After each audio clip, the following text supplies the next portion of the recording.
Good morning, everybody. Commissioners, if you can, please update your name to show that you're a commissioner. Thank you.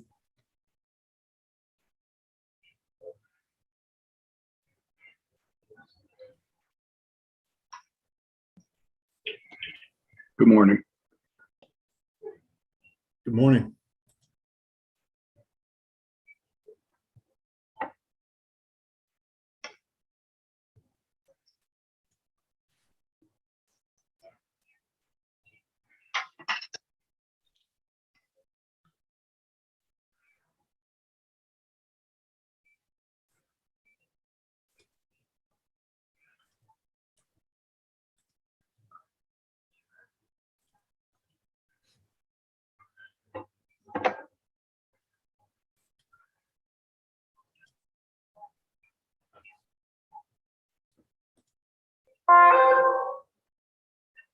Okay, who do we have?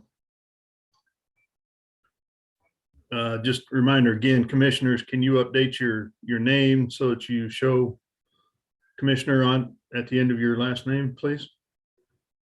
I'm trying, but I can't get no response. You must be talking to my kids.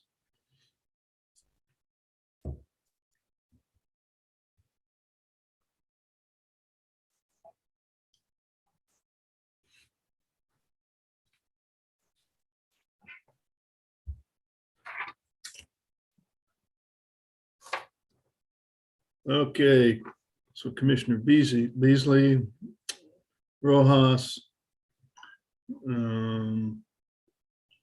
Sadowski. So I know Commissioner Baker is going to be a little bit late this morning, and Commissioner Barnes is going to be a little bit late.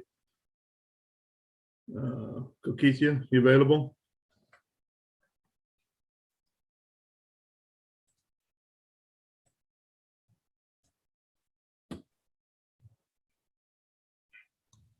She's having trouble logging in, so it'll be just a second. Okay. And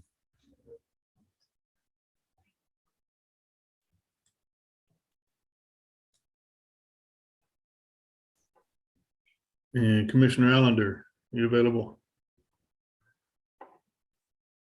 I don't see him yet.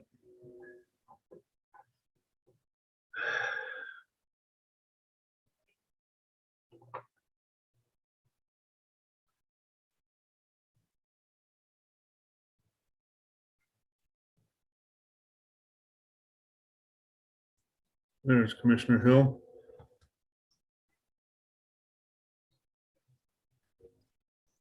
So Commissioner Rojas, as you kind of click on your picture, there's three little dots up there.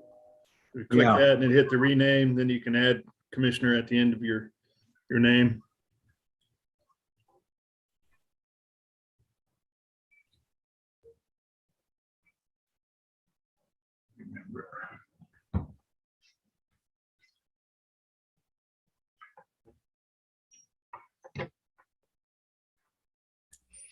Thanks for the tip, but it still won't let me do it. Interesting. Yeah, Joseph set me up, so I don't know. I'm shut out on a lot of stuff. It was not intentional. I can change. I know it wasn't. I It's can nice to see change you their again, by the way.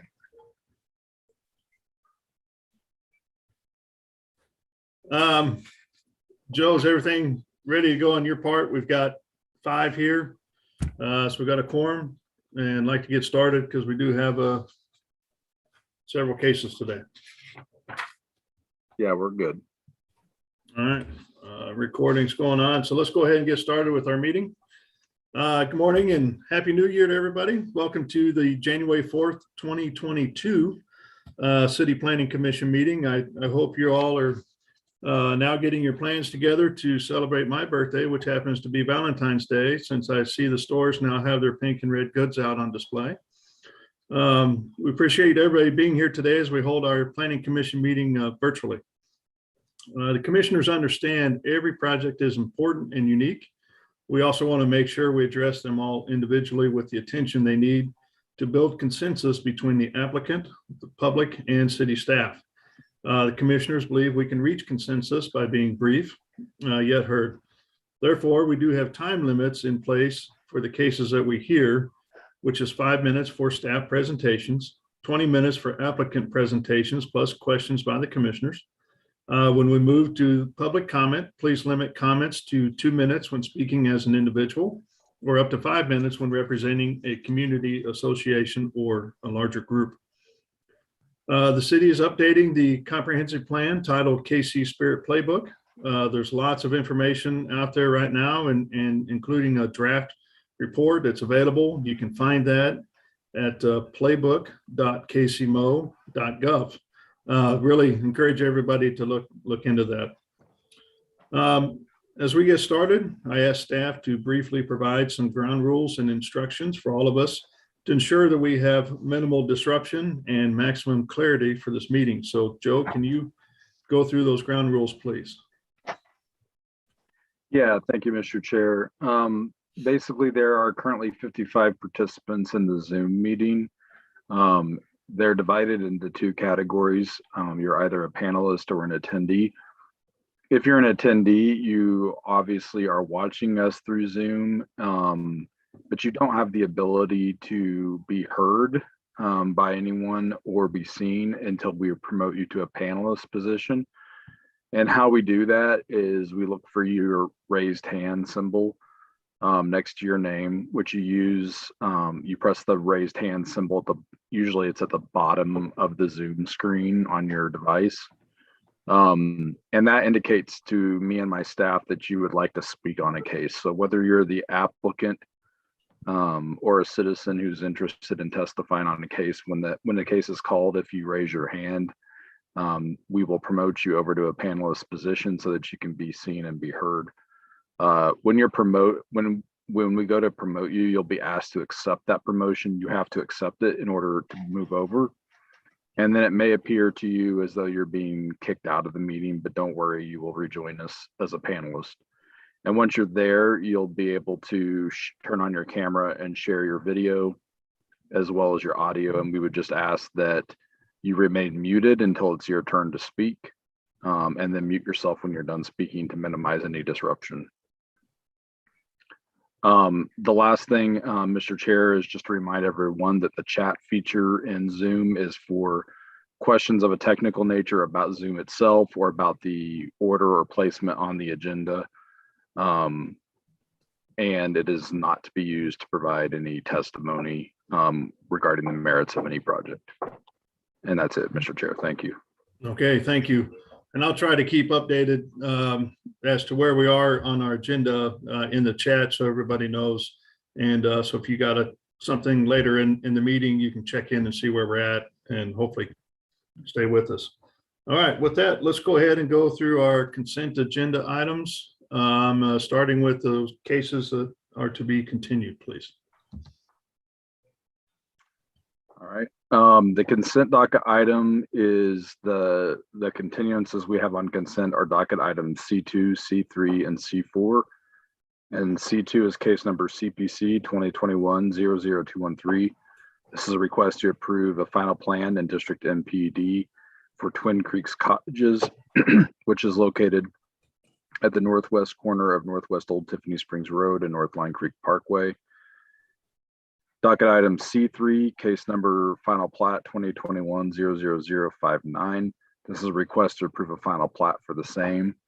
The applicant is requesting continuance of these 2 cases to January 18th. Staff recommends without fee.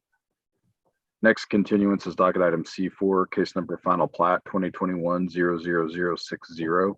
The request to approve a final plat in district R0.3 on about 2 acres located on the west side of Bell between 39th on the north and 40th on the south for Jamestown Square. This case needs to be continued to allow the preliminary development plan and preliminary plat to catch up with it. So staff is recommending continuance of this case to January 18th without fee. And that is all the continuances on consent. Okay, thank you. Any questions from the commissioners on continuance of these 3 consent agenda items? Okay, seeing none, let's go ahead and open it up for any public testimony. Is there somebody out there that would like to speak about the continuance of these three docket items, C2, C3, or C4? Mr. Chair, no one's raising their hand. Okay, so we'll go ahead and close public testimony then, and I will take a motion for the continuance of these cases, please.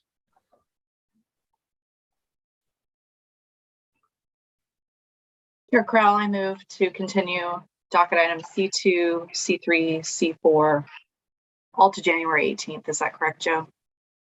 Yep. Yeah, all to January 18th without fee. Okay. Second. All right, I've got a motion and a second for continuance of docket items C2, C3, and C4 to the January 18th meeting, all of them without fee. Lisa, can you take a roll call, please, on that motion? Commissioner Allender, Aye.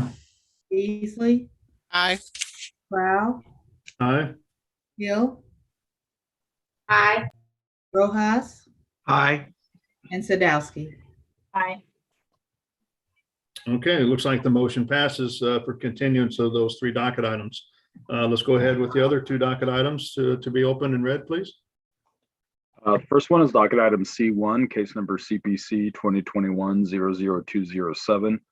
The request to approve a final development plan in District MPD for the Brighton Industrial Park on 37 acres located at the northeast corner of North Brighton Avenue, Missouri Highway 210. Staff is recommending approval with conditions.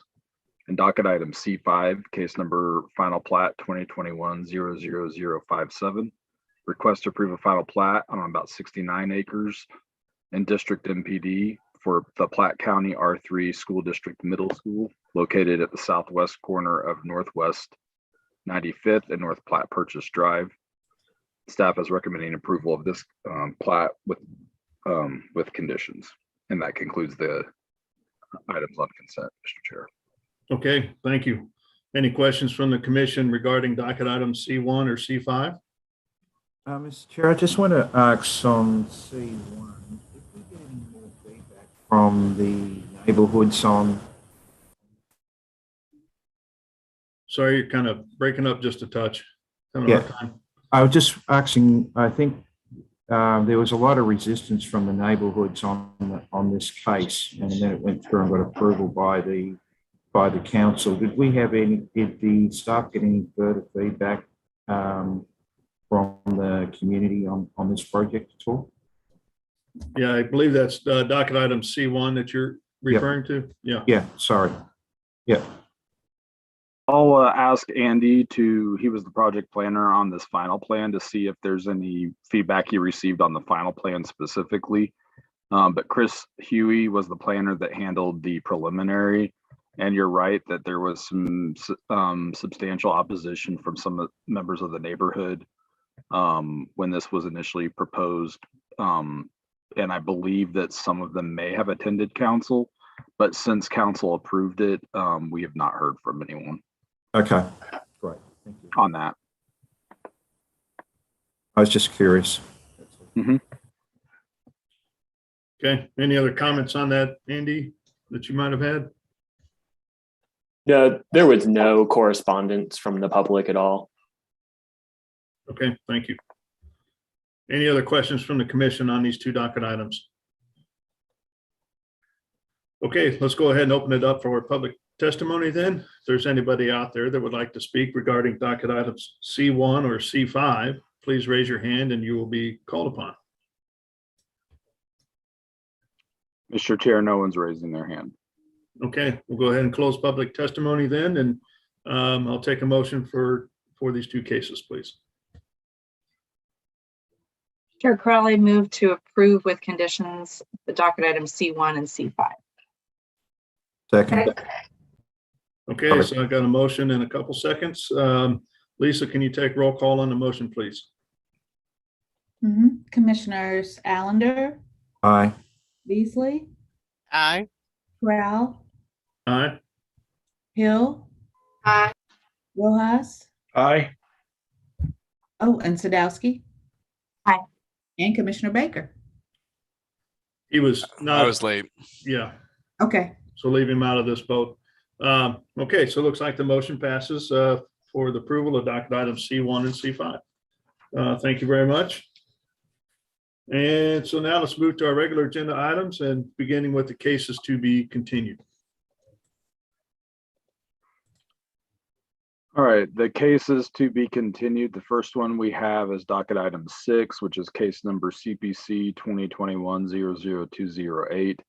Request to approve a major amendment to the approved development plan for in-district MPD master plan development for 9700 North Oak. This is located at the northeast or northwest corner of 96th and North Oak.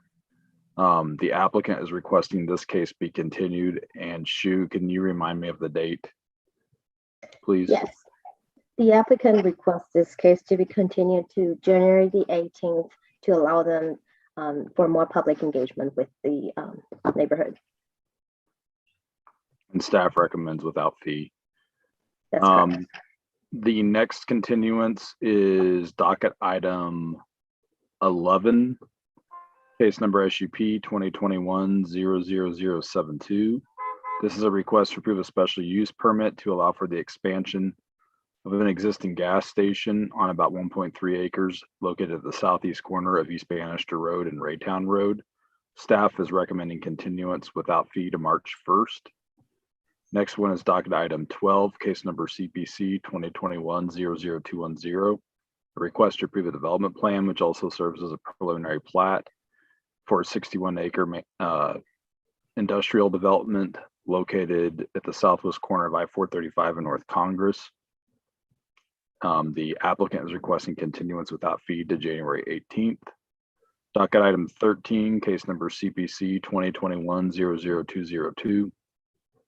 Request to rezone about 1/3 of an acre from District R6 to District B2 located at 4903 Northeast Vivian Road to allow for additional parking for an existing bank. The applicant is requesting continuance to February 1st and staff recommends without fee. Docket item 14, case number CPC 2021-00200.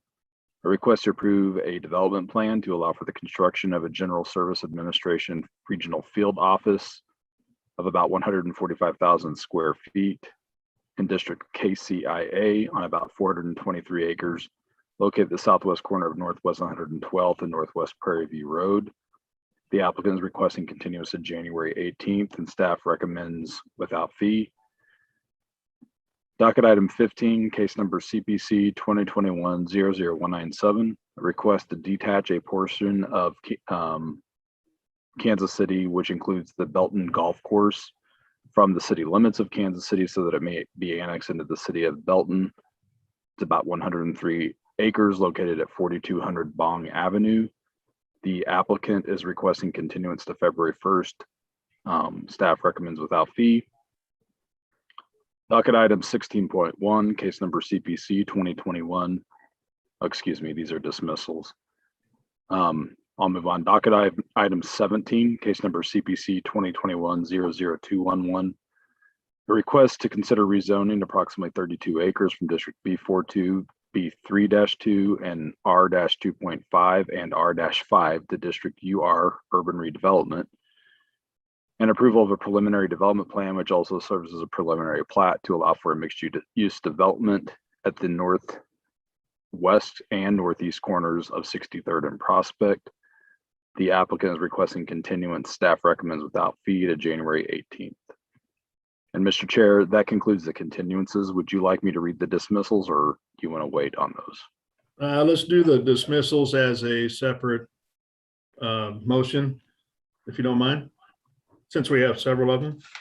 Sure. Okay. That's all the continuances then. Okay, thank you. All right, any questions for the continuance of docket items number 6, 11, 12, 13, 14, 15, or 17 from the commission? Okay, seeing none, let's go ahead and open it up for public testimony. Is there anybody out there that would like to speak on the continuance of those cases that are currently open that will be continued to a future date?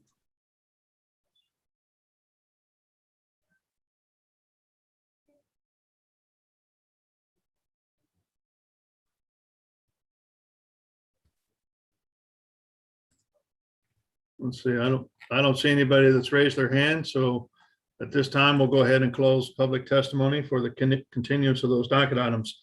So with that, I'll take a motion, please. Mr. Chair, I move that docket items C 11, 12, 13, 14, 15, and 17 be continued as per docket, and case number C6 be continued without fee to January 18th. Second. Okay, so I've got a motion and a second for continuance of those docket items. Lisa, can you take roll call, please, on that motion? Commissioner Allender, Aye. Baker, Aye. Beasley, Aye. Crowell, Aye. Hill, Aye. Rojas, Aye. Sadowski. Aye. All right, so it looks like the motion passes for the continuance of those docket items. So let's go ahead and go through the dismissals, and we'll probably hold number 7.1 until we actually hear the whole case. Yeah, that makes sense. Okay, so the first dismissal is case number 10, case number CPC 2021-00215. Kind of lost you there, Joe.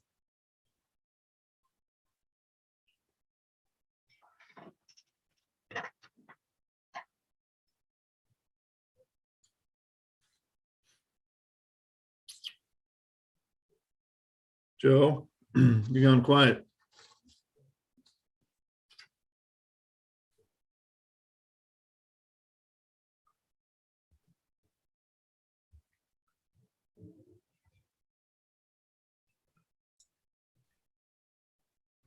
Oh, there he is. Okay. Is there maybe somebody else from city staff that can step in for Joe while he checks his connection?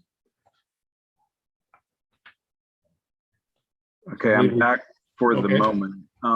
Did you guys hear all of the first case, or do I need to repeat that? You better go ahead and just repeat it all, if you don't mind. Okay.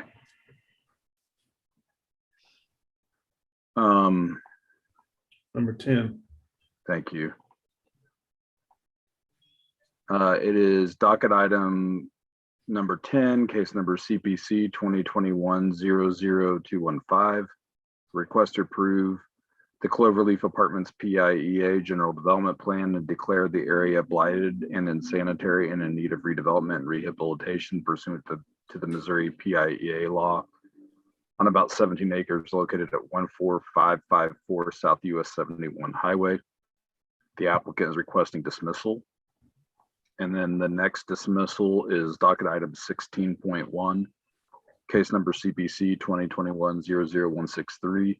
A request to approve an urban renewal plan as required by the LCRA law of Missouri on about 1.29 acres located at 3116 Oak.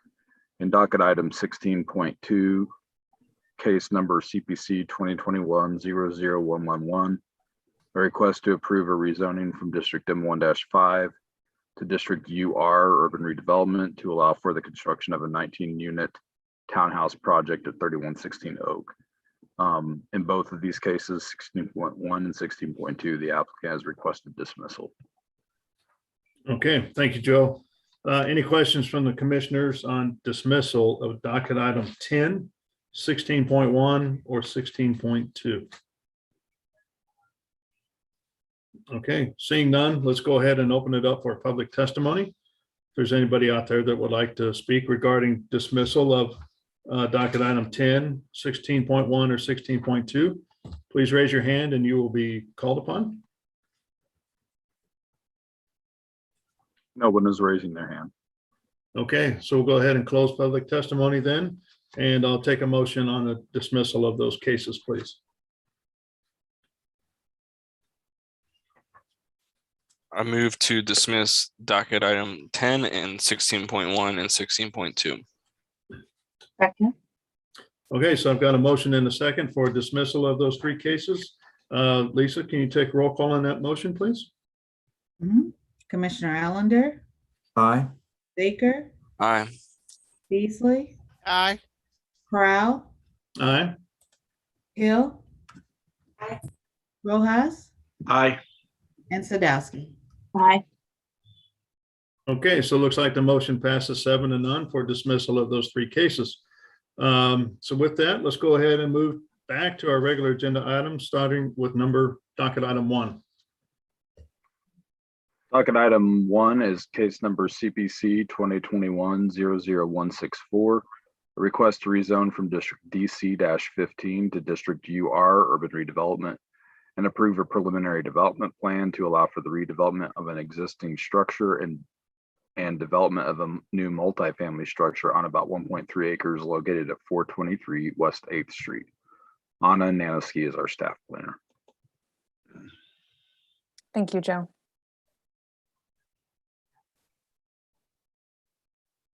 Good morning. Morning.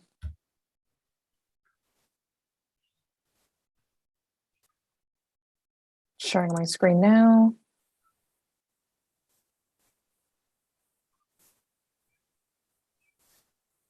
Okay, docket item number 1 focuses on 423 West 8th Street.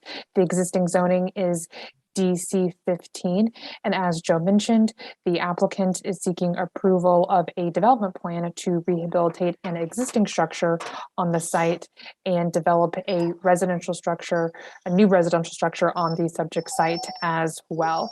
The UR rezoning is no longer applicable because the tax incentives that qualify someone for the UR designation have not been received. So we're just reviewing the development plan at this time.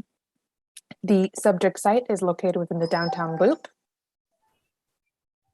This is a close-up of the subject site with Washington Street to the west, 8th Street to the north, Bank Street and Broadway to the east, and then West 9th Street to the south. If anyone's familiar with this location, the original location of the Peanut is in this building right here. This is a close-up of the site plan provided by the applicant. This structure in the dashed line, this is the existing building that is being rehabilitated. And then on top of they're going to deconstruct a portion of the existing garage and build the new building in its place. And then a portion of the garage will remain. This is an image of the existing structure, which they're rehabilitating. And this is a look at the parking garage from the west side. This is a view of the existing building and the parking garage to the south. There's the building with the Peanut. This is an image of the elevation. So if you were standing on Bank Street looking towards the building, this is the facade of the new proposed building. And if you were standing on 8th Street looking south, this is the facade of the building. The city staff, we recommend approval subject to corrections and conditions, and all corrections need to be resolved prior to the ordinance request from City Council. That concludes my staff presentation. Okay, thank you. Are there any questions from the commissioners to city staff regarding docket item number 1?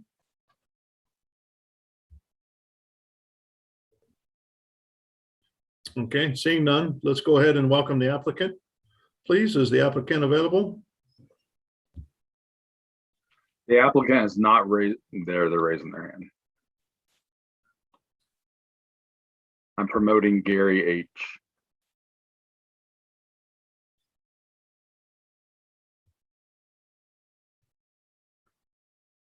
Okay. So Gary, as you take yourself off of mute, do you mind stating your name and address for the record, please? Good morning. Good morning. Yeah, this is Gary Hassenflew, Garrison Companies, address 2020 Broadway, Kansas City, Missouri, 64108. All right, Tell us a little bit about your project, please. Sure. So this was formerly the offices. They were offices for DST Realty, known as the Fashion Build Office Building. They vacated it about 4 years ago, 3 to 4 years ago, as part of their consolidation upon the acquisition of DST by SS&C. Anyway, we noticed its availability. We noticed that it could be a good reuse, adaptive reuse of the building from office to multifamily. With with the garage, we already had some of the parking, well, all the parking there. Matter of fact, we had so much parking, and so much property there, we decided for project feasibility, it'd be better to cut the east half of the garage off, for lack of a better description, place a new building there, that is the new one you saw in those elevations, that is 10-story from the lowest elevation, 9 stories from the highest, since this site slopes a story from south to north. So otherwise, we keep the entrance over there on Washington and the entrance on 9th Street, but the entrance off 8th would now be replaced with a building. So we made sure we engineered this project with plentiful parking for our use of apartments and their market rate apartments, and also for some retail in the new building that is just adjacent there to the existing building. So we've applied for historic tax credits through both the federal and the state authorities. We're waiting to hear back. It's a long process to hear back on that, but we did get word that we were considered a tier 1 applicant, which meant there was enough funding there with the state to fund this project. We're just waiting to see where we rank and get actually final confirmation of acceptance of the development plan. So the plan is for 200 and roughly 230 units, roughly 5,000 to 7,000 square feet of retail office there along Bank Street on the east side of the property. So we think it'd be a great addition to the area. I mean, we would add more residents and residents that work at the new that would find this very attractive, that work across the street, the new USDA jobs in the State Street building there. You've got a lot of other employment growth there along Broadway. You got Google, you got Crossroads Academy right next door. So we got a great school experience for our residents and their children. That right there next door, we have the Thimble Park right there for events that I could see be better activated than it is now for jazz, other music, drama type events. And it's a total of roughly a $60 million investment. So it's a large investment in the area and the community, and I think that pretty much sums it up. Or I'm happy to address any questions. So I was on mute. Thank you. Any questions from the commissioners to the applicant? I just had one question for me is, you've taken a look at the conditions and plan corrections and don't have any issue with those? No, we don't. Okay. All right. Any other questions from the commissioners? Question, affordable housing, any?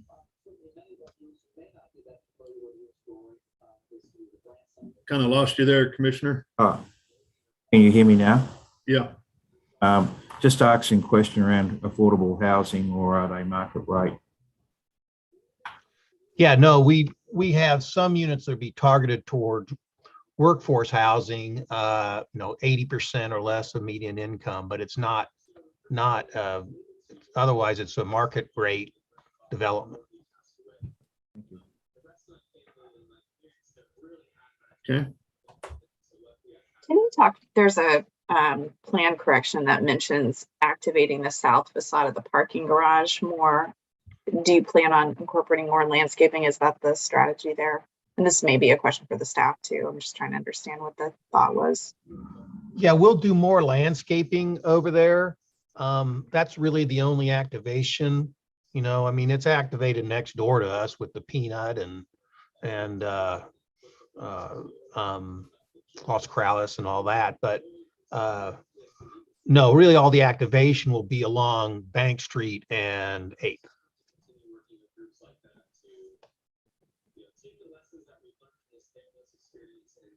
Okay. Any other questions? All right, seeing none. So at this time, we're going to go ahead and open it up for public testimony. So if there's anybody out there that would like, from the public, that would like to speak regarding docket item number 1, please raise your hand and you will be called upon to speak to us, please. Mr. Chair, no one's raising their hand. Okay, so we'll go ahead and close public testimony then. Anything else you'd like to say, applicant, before we talk amongst the commission?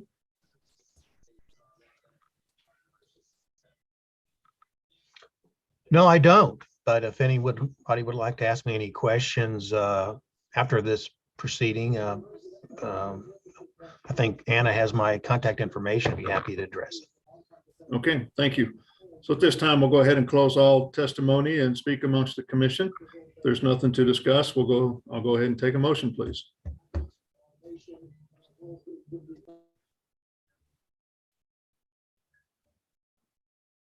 Chair Crowell, I move to approve docket item 1 with approval with conditions. Okay.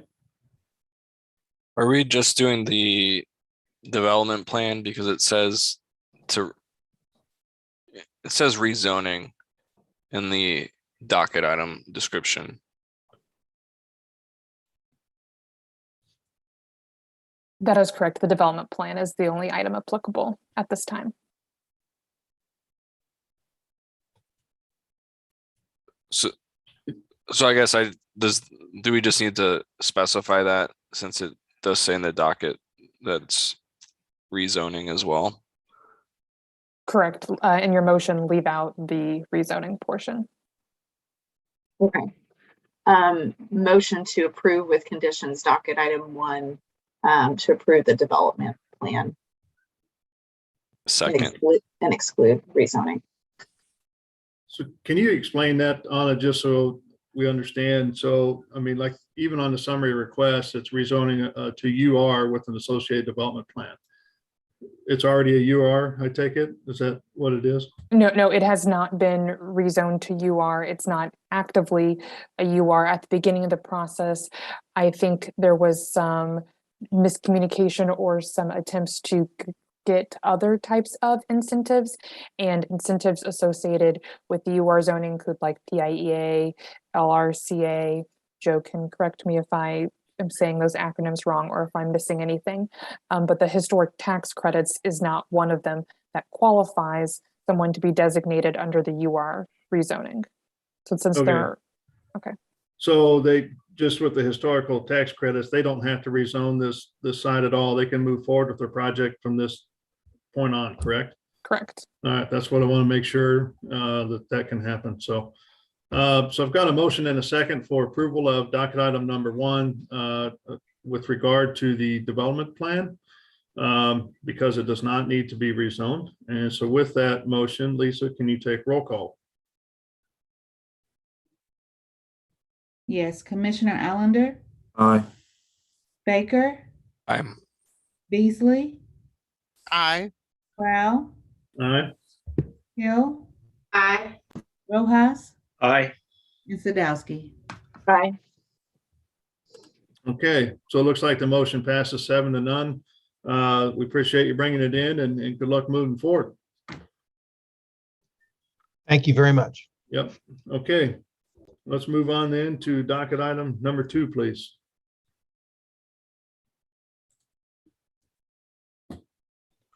All right, docket item 2 is case number CPC 2021-00203. Request to approve an amendment to a previously approved development plan for 47 Madison on about 1.5 acres located at 4651 Roanoke Parkway. Anna Naniski is our staff planner on this one as well. Thank you.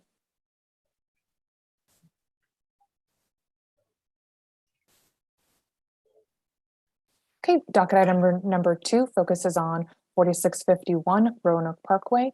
The site is zoned B4-5, and the applicant is seeking to amend a previously approved development plan. The site is located in the Midtown area, specifically directly adjacent to the Country Club Plaza. This is a close-up of the site. The main portion is highlighted in yellow, but it actually encompasses this whole triangle at the corner of Roanoke and Madison Avenue. And then over down at the bottom of my screen is the plaza. This is a close-up of the site plan, specifically hiding the landscape features. The apartment complex is in white and it has an internal parking garage. There are now 2 entrances and exits off of Roanoke Parkway with some amenity features on the corner, the very corner of the property. This is an image of the south elevation provided by the applicant, and it's also good to notice that you can see it in context with the building directly behind the building. And this is a look from the west. Also note the other plaza features in the background. And the main reason why this is coming before an amendment is specifically to address the upper floor of this unit. So in previously approved development plans, the 15th floor was approved in ordinance 170405, and they've kind of reworked the project. So there are less units.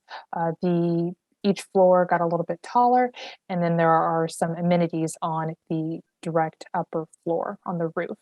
This roof is not occupiable space, which is permitted by the zoning code, but there are things like an outdoor kitchen, some seating areas, and all of the mechanical and utility equipment associated with the site.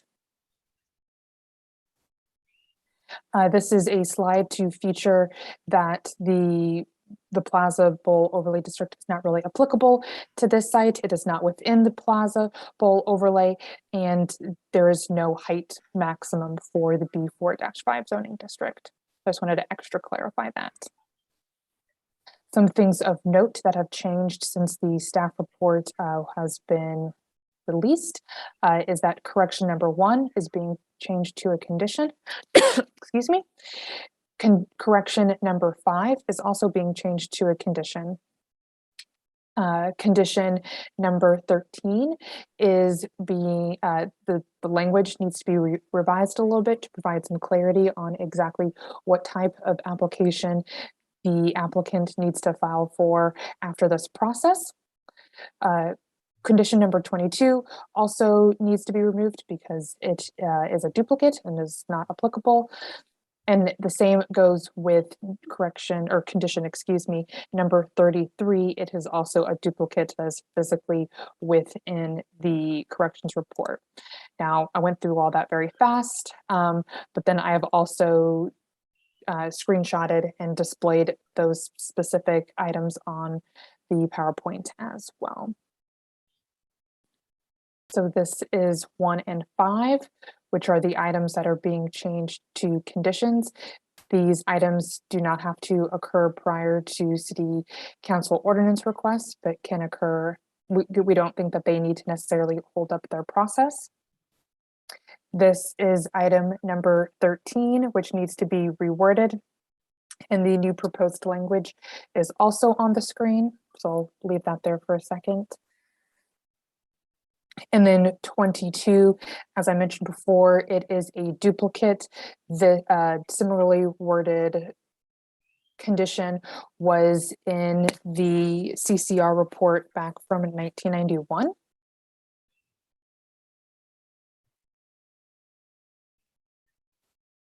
And this is correction number 33, which needs to be removed because it is a duplicate of number 31 in the CCR report. Staff recommends approval subject to corrections and conditions and the changes that I just went over. That concludes my staff report.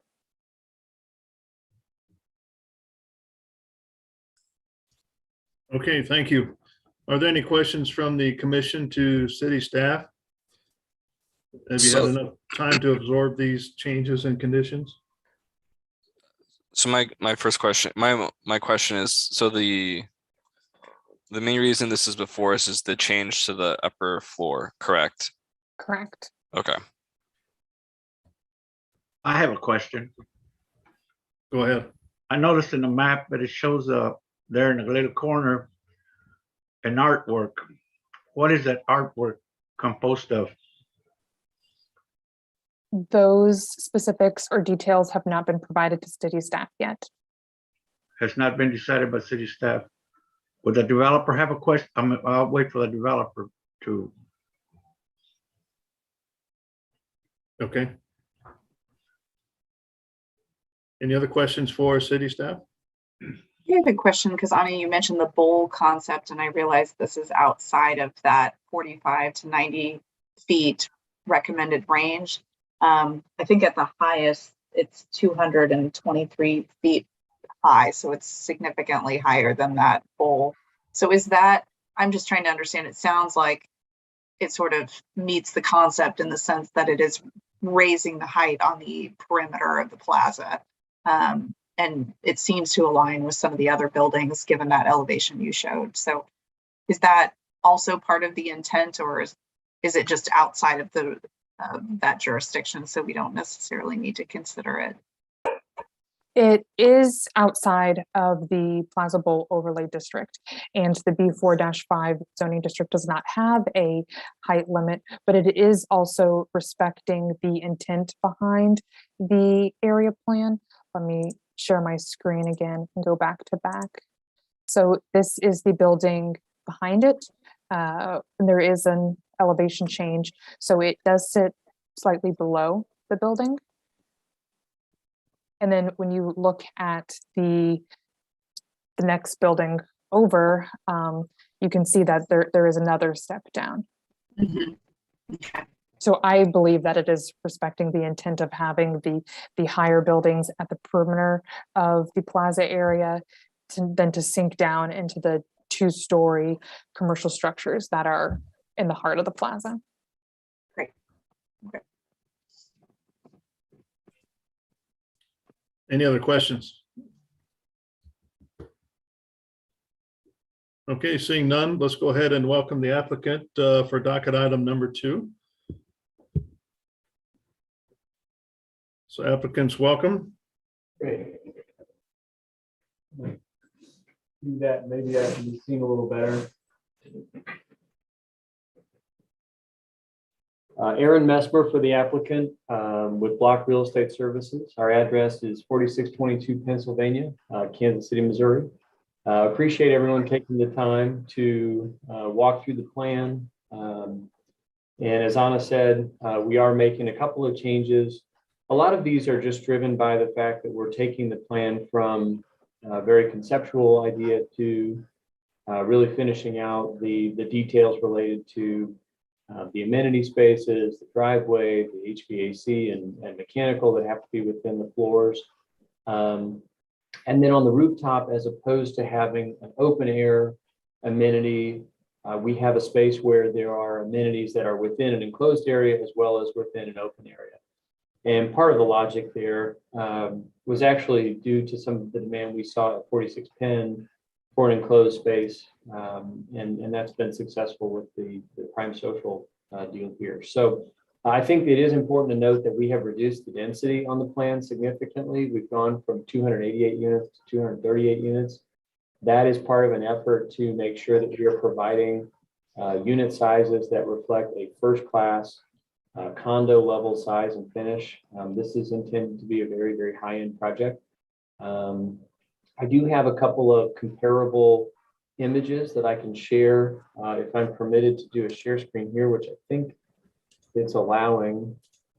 So if everybody can see the revisions, this is from the same presentation that we gave to the neighborhood board. And then we also had a neighborhood meeting on the 15th. For those of you who may have been around many years ago when we first came through with the plan, the Plaza West neighborhood was very supportive. They actually wrote a letter of non-opposition.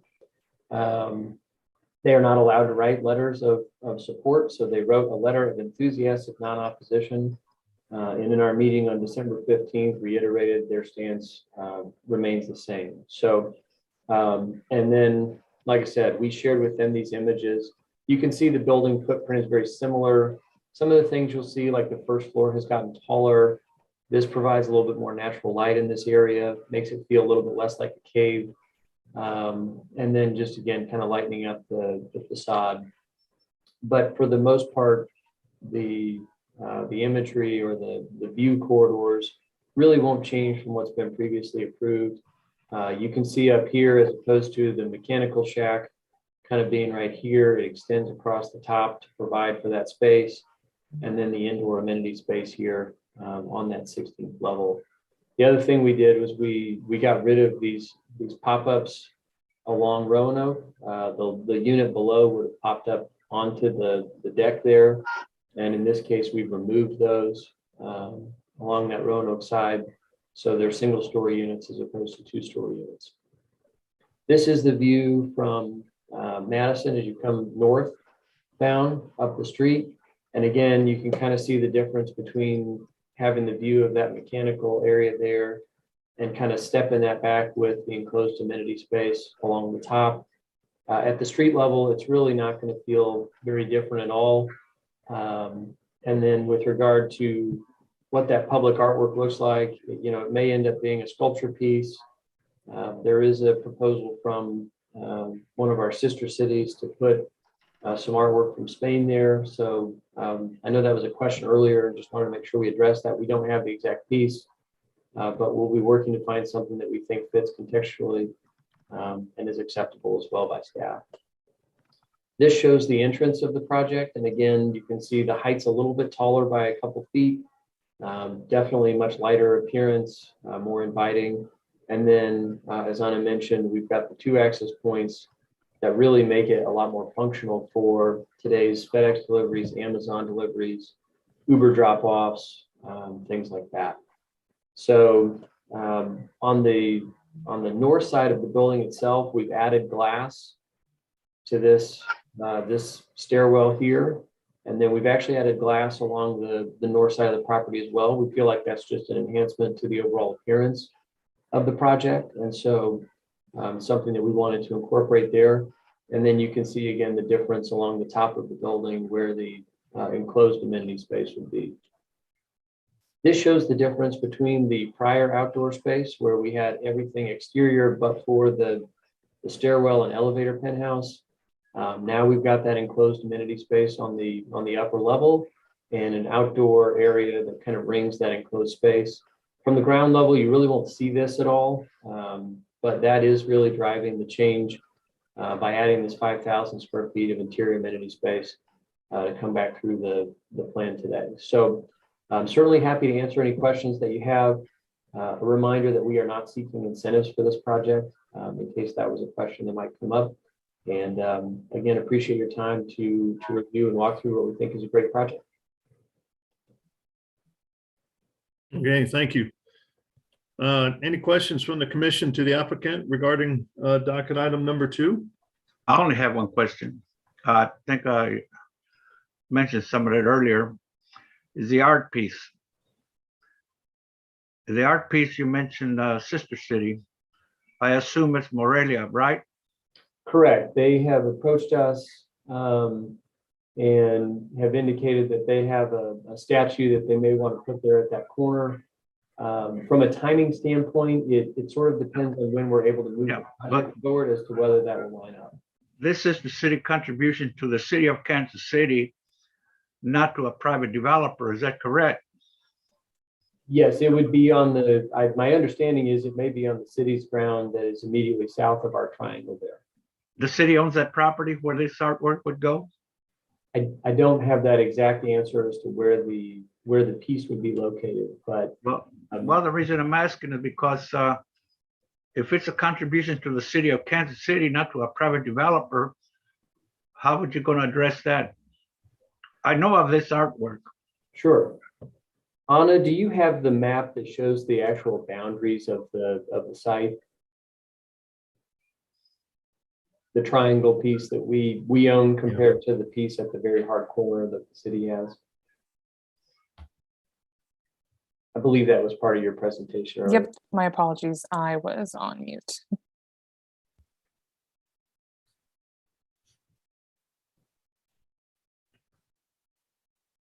And so you can see there's an area on the south end where the city actually owns that ground. And we may have other artwork that's within our project as well that is separate and distinct. We certainly feel like we're going to do something that's first class. I know that there's some questions about that piece as to whether or not our project will move forward in time to coincide with that. But, you know, if the city wants to improve their ground that's on the right-of-way area there on Roanoke and Madison, that's obviously their prerogative as well. Now, placing that artwork there is a considerable amount of money when you're taking all the plumbing and everything that goes into putting a fountain of that size. Sure. On that property. Seemed to me that question ought to be answered before we go forward with the whole project. I would tend to disagree just in terms of the fact that we're prepared to move forward with the project. We don't know how quickly they may want to install that piece. And as you said, it's a donation to the city and the city's right of way. To the extent that we need to be mindful of that on the city's property, we're certainly happy to acknowledge that and work around it in our construction. But I don't know that should hold up the entire project. How soon do you think the city would respond to my question?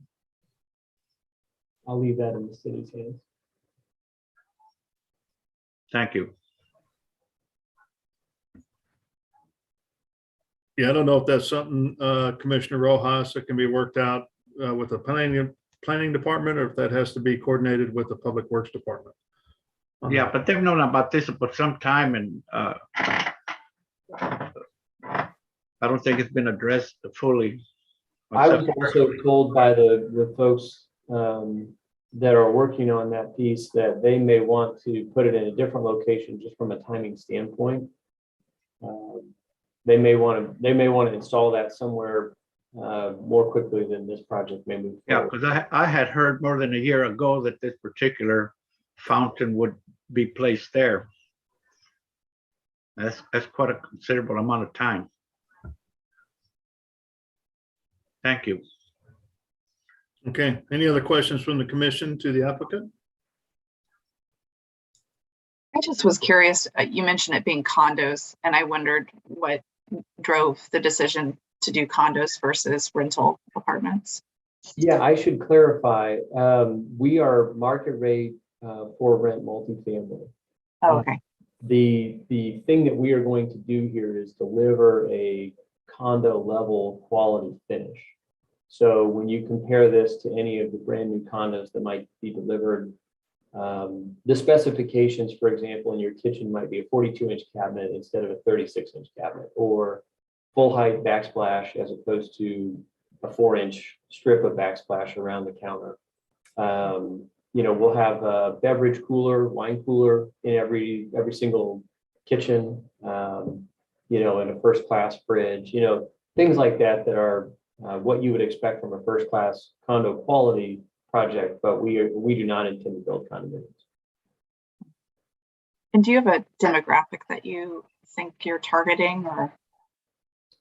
From a demographic standpoint, and particularly as you comply with fair housing, you really can't target a particular demographic. It's open to anybody who qualifies to live there. So we would be welcoming to anybody of all types, and we see that in our other projects as well. You're really not allowed to target. You're not allowed to target fair housing, or from a fair housing standpoint, you just can't target a demographic. This will be renter by choice, though, I imagine, given the price point. So do you have an estimate of what those price points will be? I think that to build the project, we're going to need to be competitive with the highest rents that are in and around the plaza now, and maybe a step above where they're at today. So, I think that the Price Brothers project over here at 46 in Pennsylvania, they're probably in the 2.25 range, if I recall correctly. This is probably going to need to be in that 250 a foot range. So on a 1,000 square foot unit, that's probably $2,500 a month. That includes our utilities? No.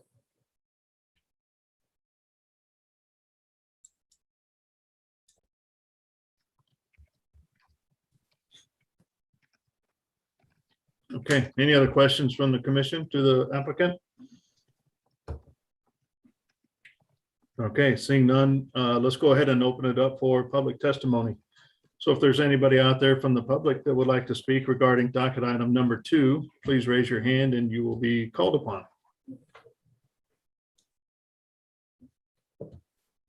Mr. Chair, no one's raising their hand. Okay. So with that, we'll go ahead and close all public testimony, or the public testimony portion then. Anything else you'd like to add, applicant, before we move into just a commission? Just thank you very much for your consideration, and we look forward to trying to move this project forward. Okay. You've seen all the conditions and corrections and okay with those? Correct. Okay. All right, this time we'll go ahead and close all testimony and speak amongst the commission. If there's nothing to discuss, I'll go ahead and take a motion, please.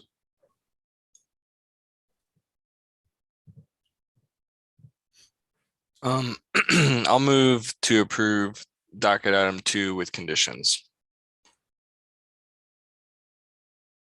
Second. Okay, so I've got a motion and a second for approval of docket item number 2 with conditions stated. Lisa, can you take roll call on a motion, please? Commissioner Allender, Aye. Baker, Aye. Beasley,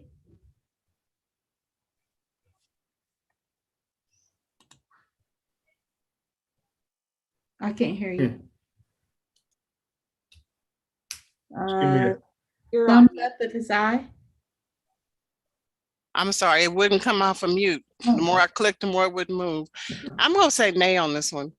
Okay. Crowell, Aye. Hill, Aye. Rojas, No. Sadowski. Aye. Okay. Okay, so it looks like the motion passes 5-2 for approval of the project. We certainly bring it in. Thankful you brought it in, and good luck moving forward. Thank you. Okay. All right, so let's move on to docket item number 3 then, Joe. All right, docket item 3 is case number SUP 2021-00085. Request to approve a special use permit in District M1-5 to allow for the expansion of a limited manufacturing production and industrial services use on about 1.6 acres at 2316 Truce. Anna Naniski is the staff planner. Thank you.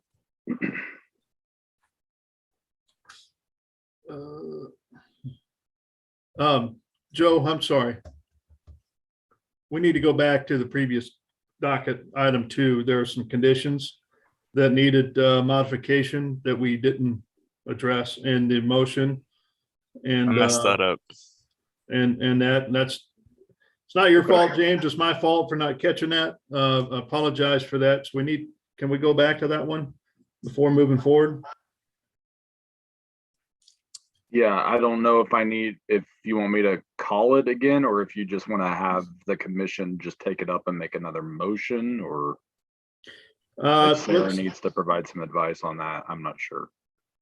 I think it's fine if, I think it was Commissioner Baker who made the motion. If you want to just amend your motion, and I can't remember who seconded that.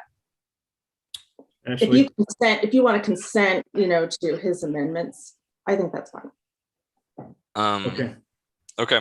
I move to amend my motion to approve docket item 2 to include changes to correction 1, 5, 13, and also the removal of corrections 22 and 33.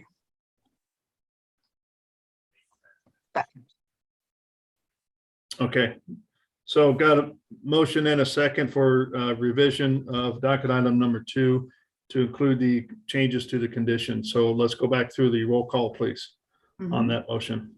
Commissioner Allender, Aye. Baker, Aye. Beasley, No. Crowell, Aye. Hill,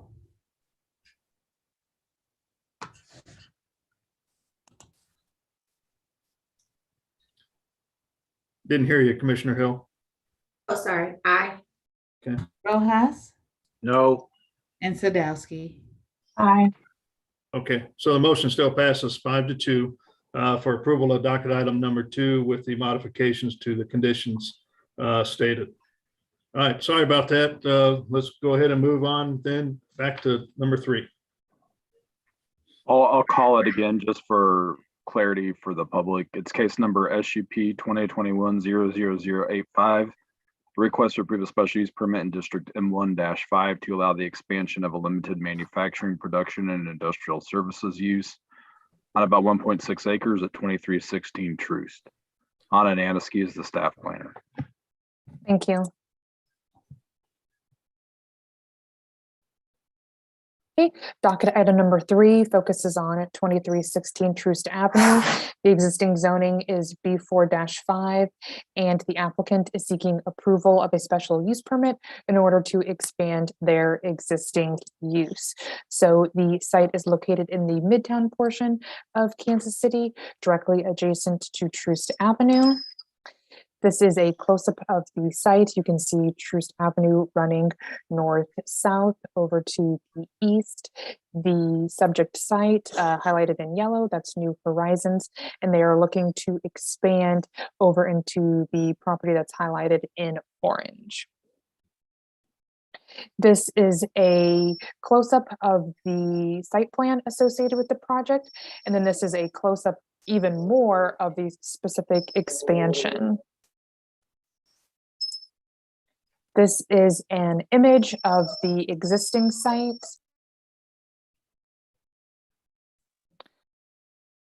They are proposing to keep all of the existing parking. The main entrance predates the establishment of the Truce Overlay District. So the main entrance is still off of the internal parking garage, which faces north. This is the review criteria associated with a special use permit. I wanted to specifically highlight C and D. As I mentioned, this use in this building, it predates the Truce Overlay District. So the existing entryway, it is off of the interior parking garage. It is not so compatible with the area in terms of industrial uses. You don't see those as much along Truce Avenue with the new development, but it does predate the Truce Overlay District. It's been there for a considerable amount of time. So we support the expansion of this use. City staff, we recommend approval subject to conditions, and there are a few changes associated with this project since the publish of the staff report. Condition number 5 needs to be removed, condition number 6, as well as condition number 8 and condition number 9. And that concludes my staff report. Okay, thank you. Any questions from the commission regarding docket item number 3? Anna, can you go through what those removals was?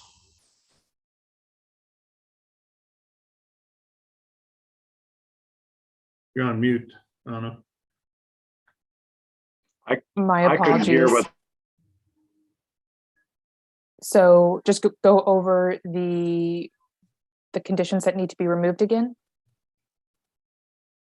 Condition number 5, 6, 8, and 9. And this is all in association to the trigger from the stormwater regulation, where there's 10,000 square feet of disturbed area, and it triggers several improvements from the city side, or not from the city side, but it's a city requirement, and they are not proposing to disturb more than 10,000 square feet for their expansion. That's the removal of those conditions.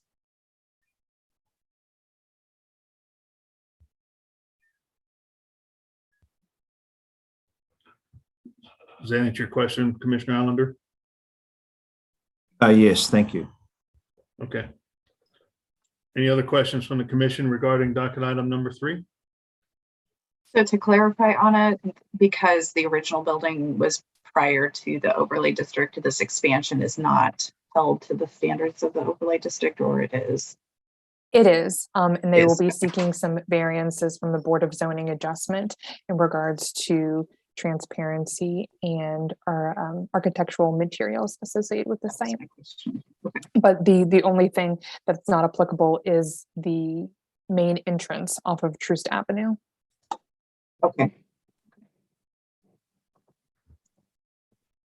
Okay, any other questions from the commission to city staff? All right, seeing none, let's go ahead and welcome the applicant to this case. Is the applicant available? Yes, Mr. Chair. My name is Chris Maddox. Chris. I'm an attorney with the law firm of Rouse Fretz White Goss with office addresses of 4510 Bellevue Avenue, Suite 300. Do you have a video by chance? I there? do. Is it not sharing? No. There we go. Thank you. All right. And then I will go ahead and share my screen too while I'm doing all this technical stuff. Can you guys see this, the shared screen okay? Yes, thank you. Okay. Again, my name is Chris Maddox. I'm an attorney with the law firm of Rouse Fretz White Goss. Office addresses of 4510 Bellevue Avenue, Suite 300 in Kansas City. I represent the applicant 2316 Truce LLC and New Horizons LLC for its application for a building addition of 4,800 square feet, located approximately at East 24th Street and Truce.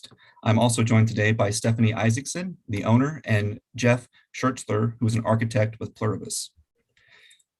This case is here before you today because this building type within the Truce Corridor overlay, being either a flex building or a low-rise commercial building, requires approval of a special use permit because we are within an area identified as an urban corridor. We request that CPC recommend approval of the special use permit subject to staff conditions as modified and explained by Anna, which removes the conditions that she outlined. As a brief background, the applicant is New Horizons. It is a KC-based business and environmental solutions firm. It specializes in environmentally sensitive demolition, all of which occurs offsite in the field at client locations. The only operations that occur at the subject property would be office-related functions related to the planning and back office operations for all of the work that they do out in the field. The company has 22 years experience and employs 80 people in offices in Kansas City and in Lincoln, Nebraska. New Horizons is a certified women business enterprise in Kansas City, Missouri. And in 2021, New Horizons was named Ernst & Young's Entrepreneur of the Year. Stephanie Isaacson is president and CEO and the 100% owner of New Horizons. She has received several awards related to the growth and development of her business. She's tied into Kansas City's philanthropic and political communities and was the 2021 runner-up for National Women Business Owner of the Year. Again, this project is located between 23rd and 24th Streets on Truce. There's an existing building that you can see right here, which is the main property. And then this second parcel to the south will be merged and combined into create one single parcel, with the building addition being on this second lot. As Anna mentioned, the existing zoning for the area that we are redeveloping is B4-5. There is a portion that is zoned M1-5. No rezoning is required or requested as part of this application. Moving into the site plan that we provided, again, to the north of our site is where we have an existing parking lot. No proposed changes are being made to the existing parking lot or to the existing building footprint. To the south then, again, is where we propose to add a 4,800 square foot building addition. The floor plan for that addition provides for 11 new offices and related uses, restrooms. There's a lobby for a second entrance off of Truce, and then a portion of the expansion will be used as a training room and a conference center. On this slide, we have elevations that show the first elevation up top is along Truce. You can see the existing building footprint as it ties in then to the new proposed addition. And then on the south elevation along East 24th Street, you're looking at the new proposed building addition. And then in the background, you can see how that ties in then to the existing structure that's already there. Here are some proposed renderings. Again, you can kind of see that the primary material used of the existing building is brick, and we're tying that in then to the proposed building addition along the south as we approach East 24th Street right here. This view is from the intersection of East 24th Street and Truce looking west into the subject parcel. And then finally, along East 24th Street looking north back into the subject property. Again, this being the proposed addition, and then in the background, the existing structure. We are requesting a few variances related to our special use permit request. The first one is that the site photometrics, we exceed the allowable 1 foot candle at the public right-of-way line of East Truce because of the overlay district's requirement that we be set back with 0 foot.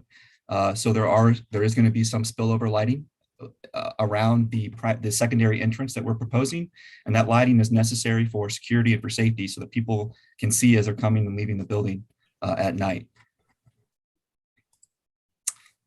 As we move into the Truce Corridor overlay requirements, I'd like to note our location within the overlay district. The overlay district runs north to south all along Truce Corridor. We are at the very northernmost edge of the overlay district. And I think it's important to note kind of the character and the nature of the neighborhood that exists along Truce at this location. So again, what I'd like to do is show you some images as we drive south from Truce, starting at East 23rd Street, which is the northernmost boundary of the corridor overlay. On the right-hand side, you can see the existing New Horizons building. And on the left-hand side, this is a La Quinta hotel that was completed in 2019. As we continue to drive south, this is the edge of the existing New Horizons building. And then you can see the open lot where we proposed building expansion. Here's the corner of the La Quinta. And then in the background, you can see the KCMO Public Health Department and get a sense of the scale of the neighborhood. As we approach then the intersection of East 24th Street and Truce, again, looking south, we have a parking structure to the left. We have KCMO Health Department to the right. And then if we pivot and turn to the west, we see KCMO Health Department, again, the subject lot, and in the distance, you see Truman Medical Center. The next couple slides kind of overview the requirements contained within the Truce Corridor overlay that would apply to this building addition. So again, because we are based on our building type and the area that we are located in, it requires special use permit approval as a flex building within an urban corridor district. These are some of the lot and building standards that we are seeking variances from. I'll summarize all these at the very end, but for front yard and side yard setback, the overlay district requires 0-foot setbacks. We're proposing 8 inches so that we can tie into the existing structure. And then if we are deemed a flex building rather than a low-rise commercial, then we would be required to have 2 stories, which again doesn't really fit with the existing structure. We're only proposing a single story at this location. Jeff Schertzer can speak in a little bit more detail about the architectural materials that we're going to be using for this project. I don't think we're not using any inappropriate materials, but there are limits that we are exceeding in terms of the quantity and amount of the secondary materials. As Anna mentioned, we have a primary entrance with the existing structure that ties into our parking lot. We're not proposing any new primary entrances. We just have a secondary entrance for safety and security that fronts Truce that we're proposing as part of the addition. The main variance that we're seeking for this addition would be on the transparency requirement. And again, we'll summarize that at the end of this overlay district. So here on this slide, you can see all of the variances that we are requesting. I know it looks like a lot, but the first one again relates to the spillover lighting that we'd mentioned. The second, third, and fourth variances relate to transparency.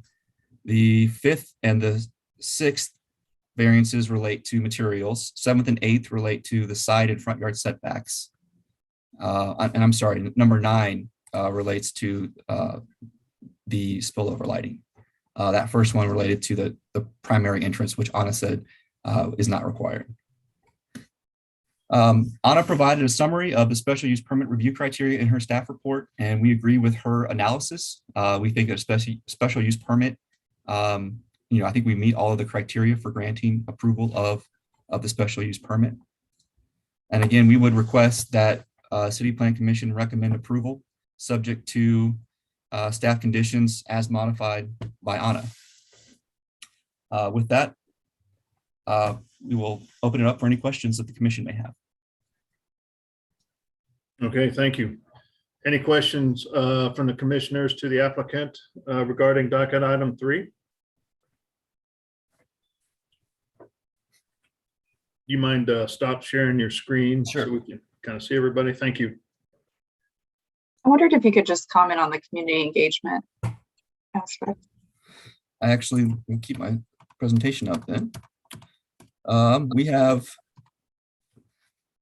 so as required by the code, we mailed notices to adjacent neighbors and property owners. We had a public meeting then on December 13th via Zoom. We did have 2 attendees. The first was Amy Kraus, who represented the Truce Coalition, and then Jared Miller appeared as a representative of the Beacon Hill Neighborhood Association. We were hopeful that the Truce Coalition would be fully supportive of not only the project, but also with our requested waivers. But I did receive an email from Amy Kraus last week indicating that the Truce Coalition is not supportive of our variances with respect to transparency. I don't believe she identified any other issues with the requested variances, but the transparency element was one that she would like to see full compliance on. Jared Miller's only concern was whether or not we would have adequate parking. As indicated in the staff report, we have more than ample parking to accommodate the number of employees at the existing facility, even with the expansion. And so Jared Miller actually expressed support for the project because we are addressing all of the parking issues and don't anticipate any negative parking along Truce related to this project. I'm sure Amy or another representative of the Truce Coalition is probably on for public testimony, and then she could provide additional clarification if there's anything else that she would like to add. Can I ask because I as I understand it, that's an office use. Can you explain why you didn't meet the transparency requirements with the Sure. revenue there? The overall goal when we're looking at kind of adding this addition was to try to meet to try to tie it into the existing building. And so we kind of struck a balancing act between full transparency along Truce, which would be, I think, windows along 70% of the facade between 3 and 10 feet, which really, if you read the Truce Coordinates Overlay District Ordinance, really lends itself more to a lot of the retail. I mean, there's even mention of display windows and product displays, which I think is what the Truce Corridor Overlay is intending to preserve along Truce. And so for our purposes, trying to tie in the addition to the existing structure, which was built in 1950, and provide for some transparency, but just not the full 70% that was required under Truce Corridor Overlay. There are other operational concerns. We just don't want our employees to feel like they're sitting in a fishbowl as people are walking by and they're trying to attend a training session in their conference center, and if people are staring at them as they walk in, that would be a little distracting. And so from an operational perspective and from a safety perspective, we feel that providing some transparency, but at a height, I think between 5 to 10 feet or 8 and 10 feet. Jeff can correct me if I'm wrong on those. We felt that was more appropriate for this office use. And what was the transparency that you guys ended up landing on? I'm just curious. I think along Truce, we were 20, let's see. Along Truce, we were at 23, and then along East 24th Street, we're at 26. Okay.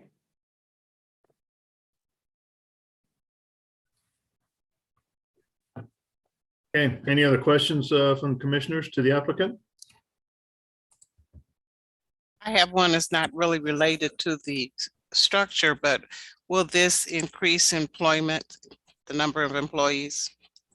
I know that the applicant is on. We've had a conversation about that. We do expect some organic growth. We are experiencing, growth and a natural increase in the number of employees, but I don't think it's anything that's nothing too significant. This again they've kind of outgrown and reached a capacity with their current footprint. And so this expansion allows them to continue to be a part of the community on Truce that they've been a part of for the last 20 years. If Stephanie is on, I see her there. She might be able to answer specifically if they have any headcount projections or additional employees in the next couple of years. Yeah, thanks, Chris. I'm Stephanie Isaacson. Like they said, I'm the owner. We definitely will see some growth with it. Our office structure, that holds the people that do the back office work. We're always hiring and always have growth in our field. So, a lot of our folks come from the neighborhood. We're lucky that we're on a bus route, so that the folks that take the bus, have the access right there across. That's why we actually don't want to move, is because of our location. So, but yeah, we in our field, we definitely have growth there that we see. Those folks don't actually report to this office. They go to a job site. In our office staff and our engineers and our scientists, we foresee about 5 in the next year to 2, and maybe upwards of, 8 to 10, and, in the probably in a 8 or 9 year plan. So there's definitely some growth for sure. But we are always hiring. So if you know anybody looking for field work, let them know. We're always hiring. So that's still good news. So thank you for the anticipated growth and staying where you are. Thank you. Okay, any other questions? All right, seeing none, let's go ahead and open it up for public testimony. So if there's anybody out there that would like to speak regarding docket item number 3, please raise your hand and you will be called upon for your testimony.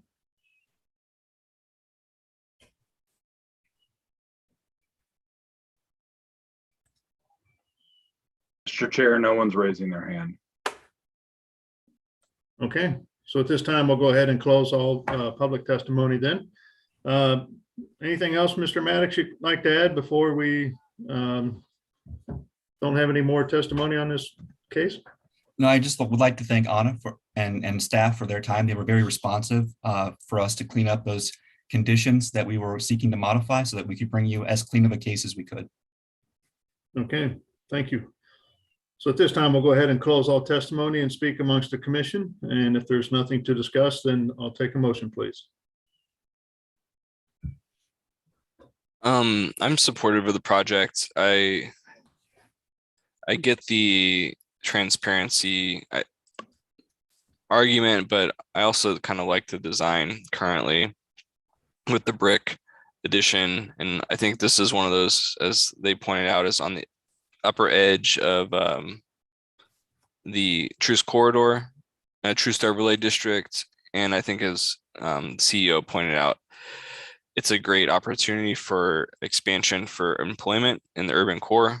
So I think kind of considering all those factors, it's not way down south or way up north or way out east. It's kind of right where people can access it. So I think it fits in well. So I'll be supportive. And we don't grant the variances. We just, that's for Right. Board of Zoning, correct? Okay, cool. Yep. Anybody else? Any comments? I just wanted to second James' comments. I had worked with Amy and others on those Truce overlay standards many years ago. And so I'm always curious to see where it works and where it doesn't. And I think you guys have really found a way to incorporate what you could and done some nice work with the brickwork and other landscaping to make it feel inviting along the street frontage. So I feel supportive, and I'm excited to have this kind of use along a bus route. It's definitely needed in the neighborhood. So.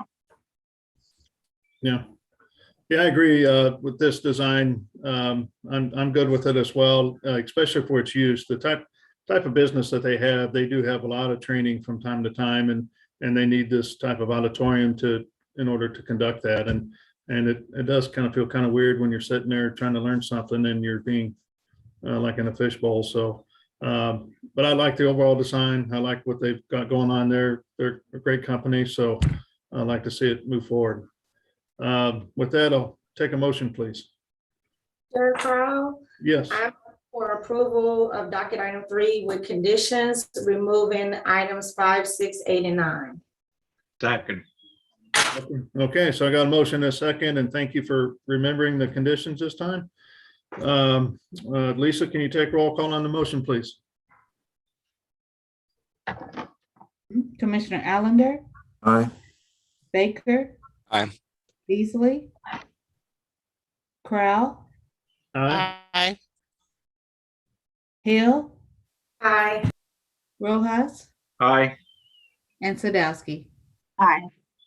Okay, so it looks like the motion passes 7-0. We appreciate you bringing the project in, and good luck as you move forward. Thank you. All right. Thank you. Yep. Okay, let's go ahead and move on to docket item number 4, please. Docket item number 4 is case number SUP 2021-00086. Request to approve an amendment to an existing special use permit in District R5 to allow for a junior high school on about 7 acres at 1331 East Meyer Boulevard. This is Jared Clements's case, but it will be presented by Anna Namiski. Thank you.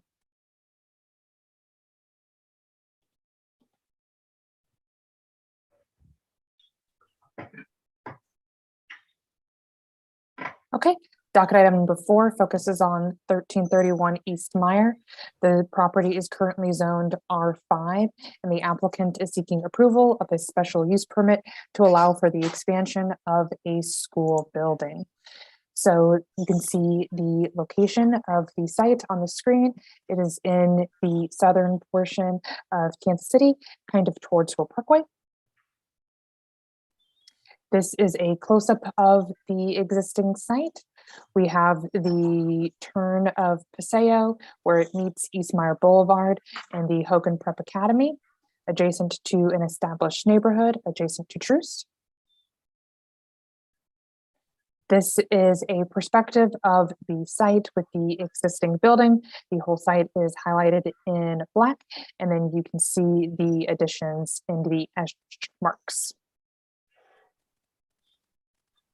This is another rendering of the proposed addition.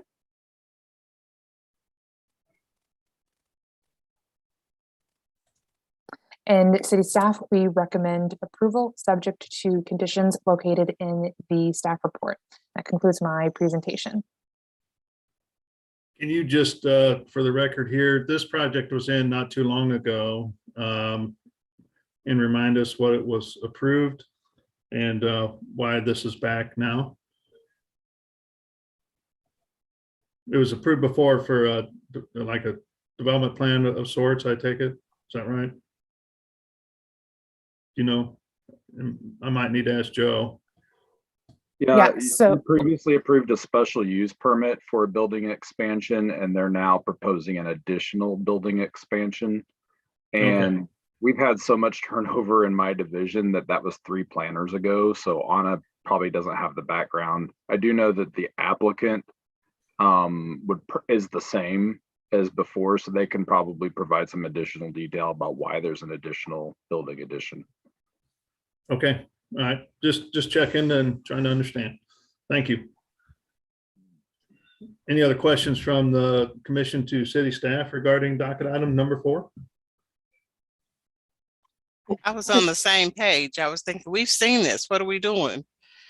And we had the input from, is it the convent that was to the east of them? Yeah. So I'm anxious to hear from the applicant what's going on here. Thank you. Okay. So am I, because I think we had a comment on the stormwater retention basin as well. Yeah, that was my comment too. First, just wanted to see where that landed. Okay. Well, it sounds like we're all excited to welcome the applicant then and learn a little bit more about this project. So welcome, applicant. Don't mind stating your name and address for the record. Hi, Kevin Weininger with Gastinger Walker Architects. We're at 817 Wyandotte, KC Mo. So the project and special use, the permit and approval that was submitted in spring of last year was for the high school, grades 9 through 12. So that project is currently under construction on site. And there was a planned phase 2 to build a grades 7 through 8 building that is that orange box that was on the plans that Anna had up. And I think the funding and financing for the phase 2 happened a lot sooner than everyone expected. So, which is all great for the school.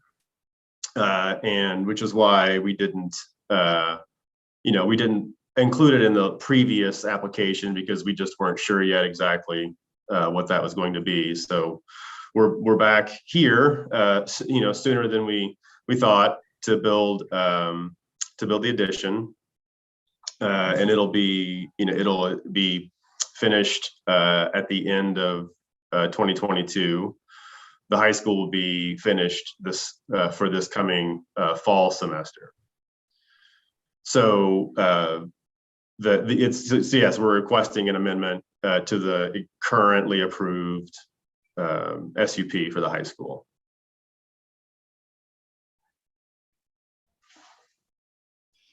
Okay, thank you. Any questions for the applicant then? Yeah, I've got a question. Where did we end up on the stormwater? I think you had just had a detention basin. We had some comments around putting some green infrastructure in at the last case. So I'm interested and curious on where we ended up on stormwater management on that site. Yeah, so we are detaining 1.5 inches over the entire site with the current high school project.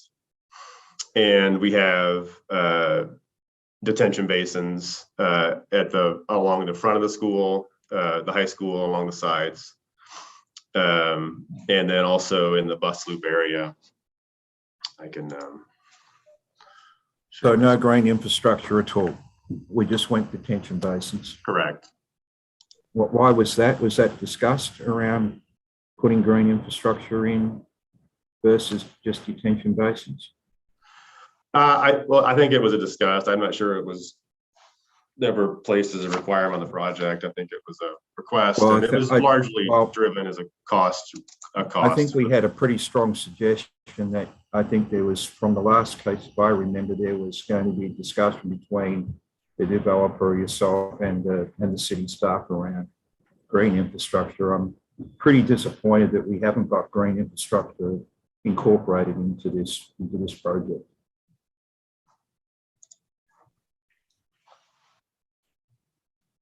It lends itself to it.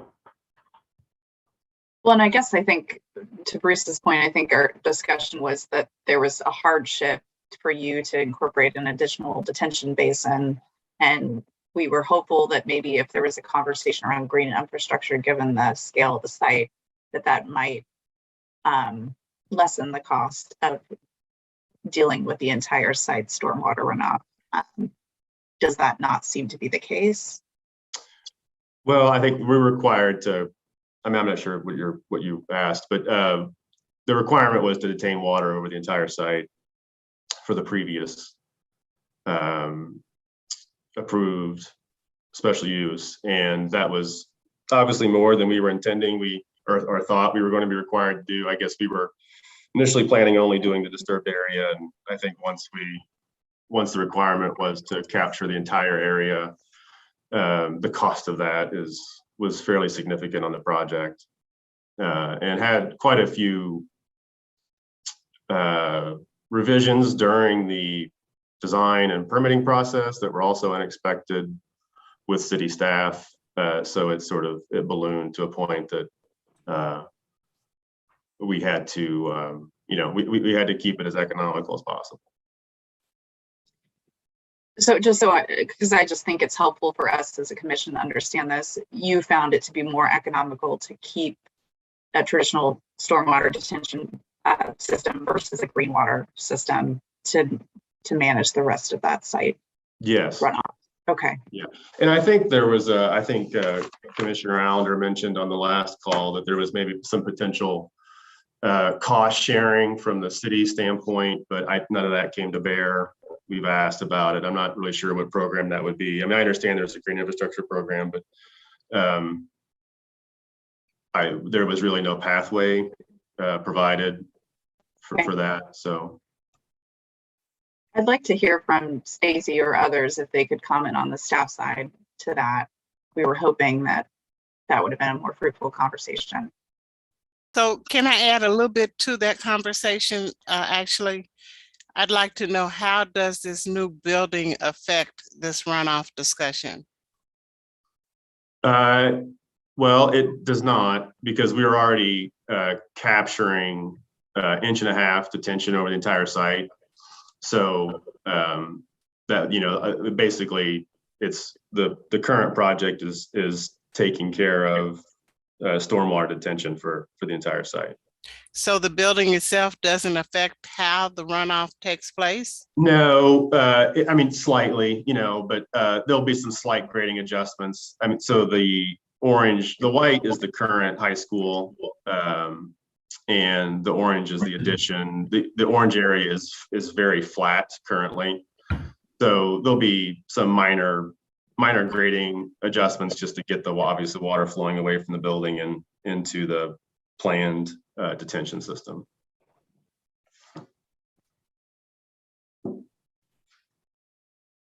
Okay, I'm sorry, actually, just wanted to add that to your request for Stacy and them. Mm-hmm. It's a good question. It's a good question. Mm-hmm. Is Stacy available to? She's Luke Casper is available from her division, but she is not available today. I'll promote Luke. Okay.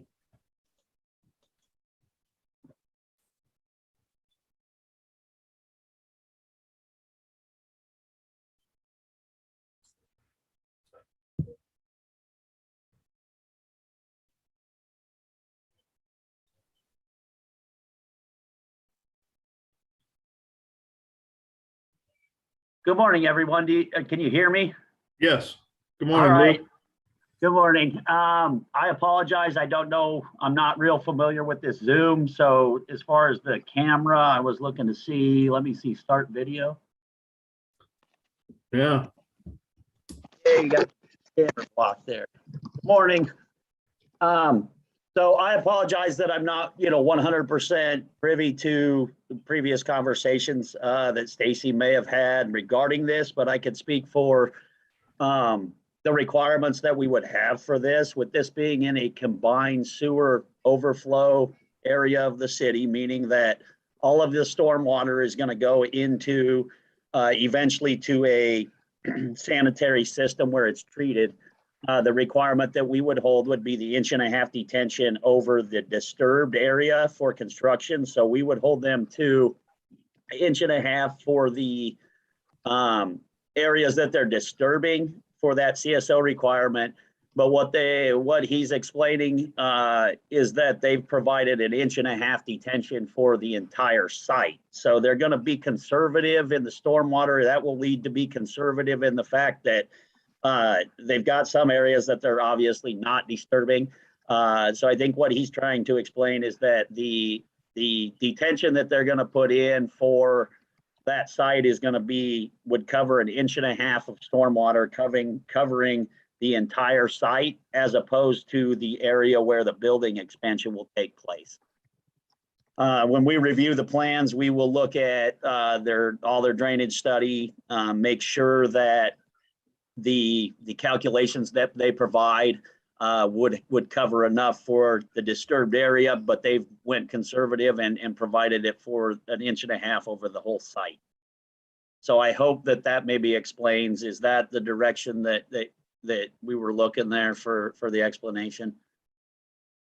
There, as far as green infrastructure, I don't believe that I've seen anything in anything for the current project for the green infrastructure. It would be more to control the volume and the runoff rate of that. And also with that, we require that the peak flow and the total volume are maintained for the 10 and 100-year storms, along with that 1.5 inch on the disturbed area. They've taken it a little bit up the way that he's explaining it, to 1.5 inch covering the entire site. So, and Bruce, if you remember the conversation better than I do, I thought that this project triggered them to have to control the entire site based on the EPA consent decree, that was a requirement, not necessarily their inclination to be more conservative. Right. Bruce? No, it was a requirement, would have been a deviation, if I remember it correctly. So it was a requirement that they had to do the whole site. And I think there was pushback from the developer at that point in time. And it's good that we've got the detention on the whole site. I think that's good. My disappointment is that, I'm getting a little over the conversation that green infrastructure is more expensive than just straight detention. I know that's not the case. And I think we need to do better. But I think we've lost, obviously, an opportunity because they've already got the detention basins in here for this site. So we are where we are, but it's pretty disappointing just to see that we've just put detention basins in, because I think there's also a educational component, especially in the school, for kids to learn about green infrastructure as well. But I won't get on my high horse any longer, but it's just disappointing to me that we didn't end up in a little different spot than what we had. I guess I'm just a little disappointed on a couple of environmental reasons. One is the stormwater management seems like a lost opportunity. And the second, I've always found that this project seems a little unique in that there's an existing building that is being shuttered with no, at least based on our previous conversation, with no clear intent on how that's going to be used, and a new building built alongside it. And we've seen all over the city how buildings such as the original campus building have been renovated, even buildings that are in much more disrepair. And so just speaking as an architect, I'm still confused as to why that building can't be repurposed. So I don't know. I'm just a little disappointed from an environmental standpoint on this project because there's a couple big opportunities here that I think got lost for the pursuit of a new building and kind of traditional stormwater management. Well, in regards to the existing building, there were quite a few studies done to renovate that building, and they were far more costly than building a new building just because of the state of the building. And so the long-term plan is to tear that building down and place a field out there, you know, or more outdoor space for the school. So again, isn't that going to affect the runoff then if you're going to remove a building? It would improve it. Actually, Bruce? Sorry, Commissioner, I was reading the note in the My question was if he's going to come along and then demolish the existing building, isn't that going to affect the runoff discussion that we're having? It'll improve it. So if they're already being conservative on controlling the runoff as it is today, then it shouldn't trigger any additional stormwater concerns by demolishing it. It's just too bad that we can't reuse that building. I have a question. Kevin, where is the lower school currently housed, right? Is it just 7 through 12? Yeah, so this, I can maybe give a broader perspective because the next docket item after this is a project at their Agnes site. So on a much bigger kind of master plan for the Hogan Prep is they're currently on 3 campuses, one on 51st, one on 64th and Agnes, and then this side at the high school. They will be consolidating to 2 campuses. So the current 7th and 8th graders are at the Agnes campus. They will move to the high school campus when this addition is completed. And then the Agnes site will become a K through 8 campus, so that they'll just be on 2 campuses. So so your initial question is the current 7th and 8th graders are at 64th and Agnes site. Well, I'll wait till, I don't have any more questions. I'll wait till we are discussing as commissioners. Thank you. Okay, any other questions from the commission to the applicant? More question. I think last conversation we talked about the access road that connects to the residential neighborhood on the south side. I believe the response was that road would not be utilized, that it's closed off. I assume that's still the case. I wondered, as far as construction goes, is it utilized during construction though? There will be some utilization of it during construction. Yeah, but I think mainly just from the interior side of the site, not from 65th Street. So there would not be trucks pulling onto that. I mean, there will be some. It's mostly for parking. I think they're utilizing it for parking for workers. Any material deliveries are going to they won't fit through there. So.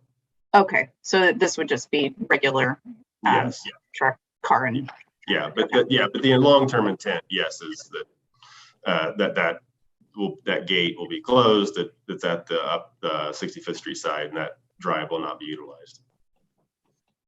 So I've already heard from a neighbor that there was concerns about the construction activity, and that street's very narrow and it has cars parked on both sides of the street. So whether that's just engaging with the neighbors to let them know to move the cars or anything, I just want to make sure that we don't get any accidents along that road because it is really not made for that level of traffic. Yes, that's for sure. Yeah, I know. I think the school and the construction manager are in close contact with any issues that would come up, and especially the school. I know they reached out multiple times during the process to make sure everyone's engaged.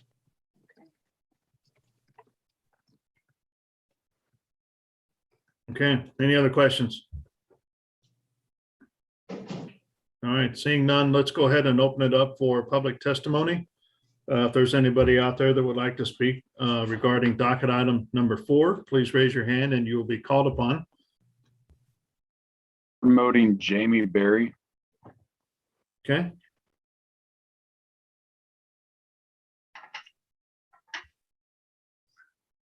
Hi, good morning, Jamie. If you don't mind stating your name and address for the record, that would be great.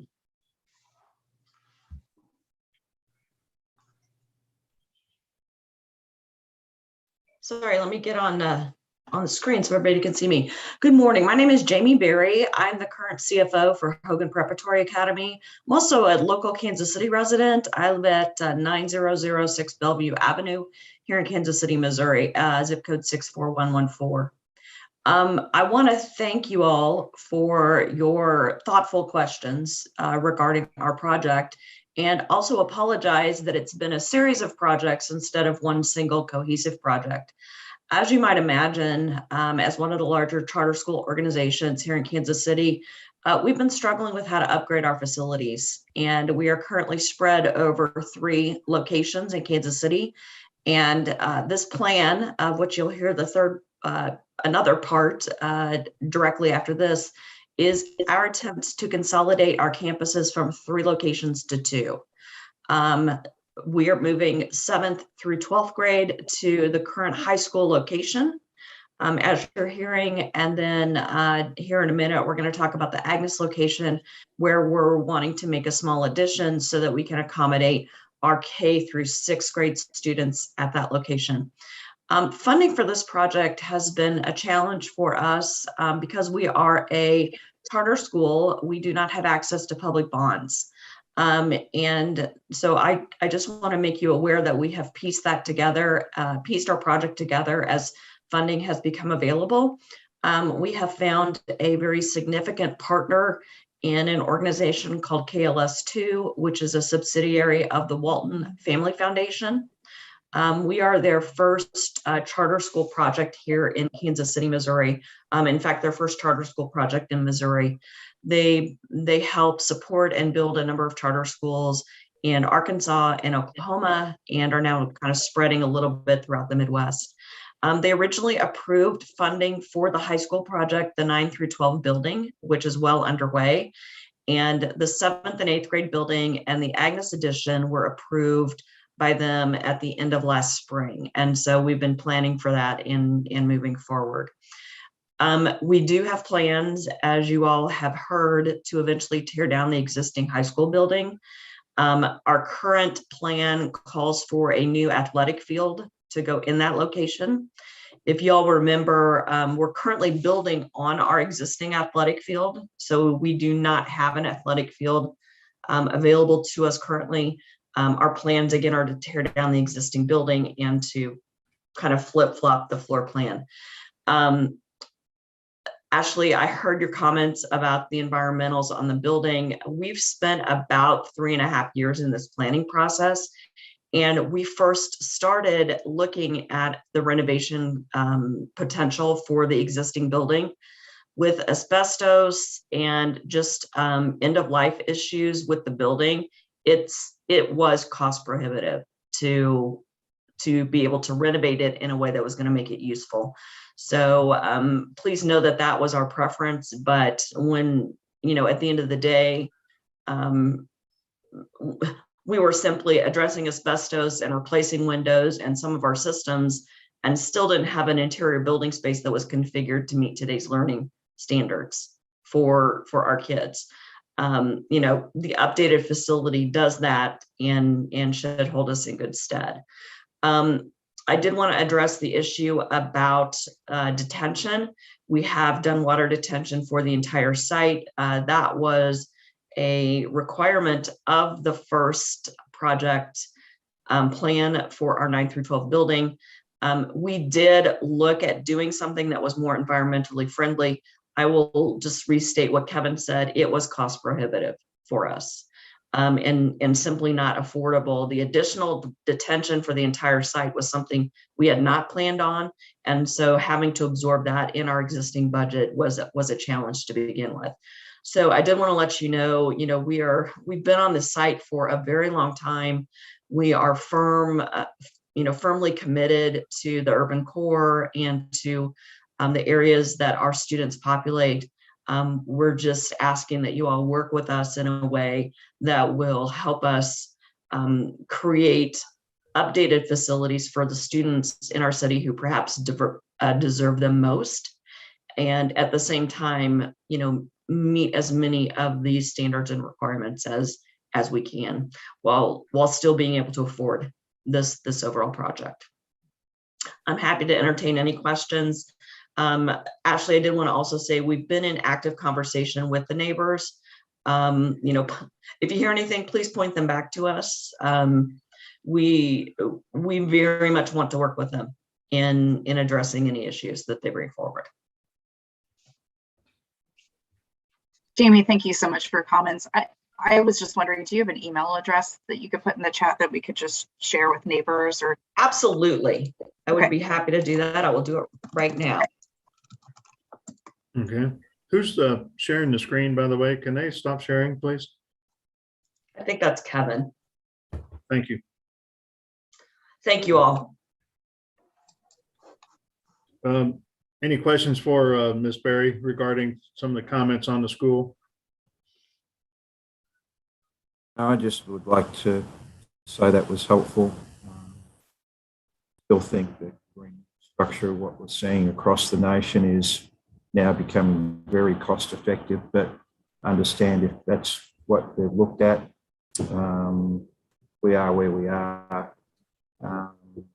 But again, not having some green infrastructure in there for education is disappointing from my perspective. So do we have a projected timeline for completion of this project? It'll be later this year, December 2022, January 23. For these two phases or the first one? No, the high school will be completed and ready for school this coming fall. And then the addition that we're talking about today will be ready for students coming in the spring, winter semester of 2023. Okay, I did hear that earlier. Thank you.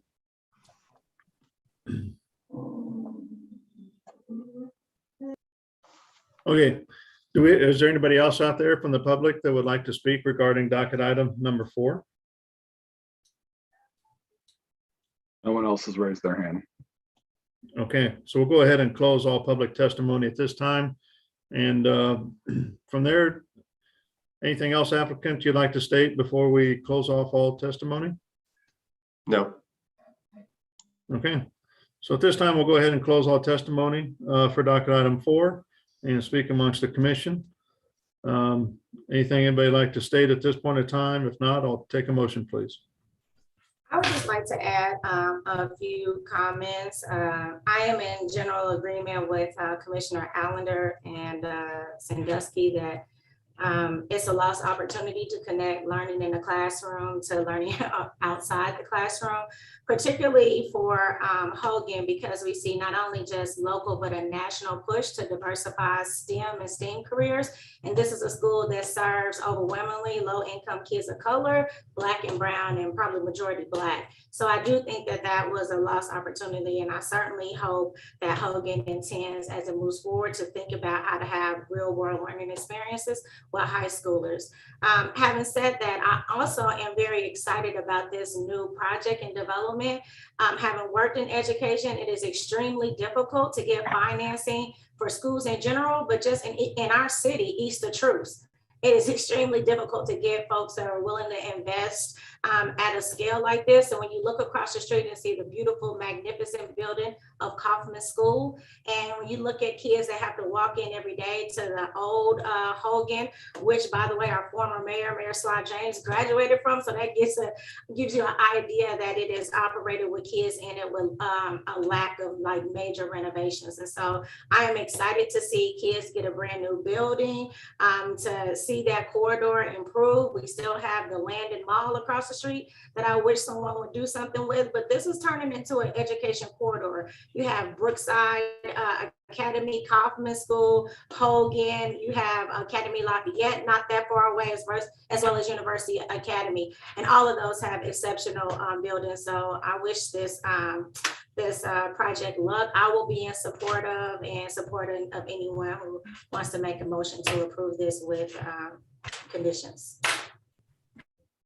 Yeah, I've said enough, I think, about green infrastructure. My only comment to the Academy, if they're getting Walton Foundation funding, is they've got a huge environmental fund out there as well. So just something to explore on further extensions at with the Walton Foundation, where they would be willing to put some money in to help with green infrastructure development on their properties. Yeah. So maybe it's something they can come back in the future as they raise more money to put in green infrastructure to replace some of the detention ponds in place. So who knows? But it sounded like I had a motion from Commissioner Hill. Looking for a second. Second. Okay, so I've got a motion and a second for approval of docket item number 4 with conditions stated. So Lisa, can you take a roll call on that motion, please?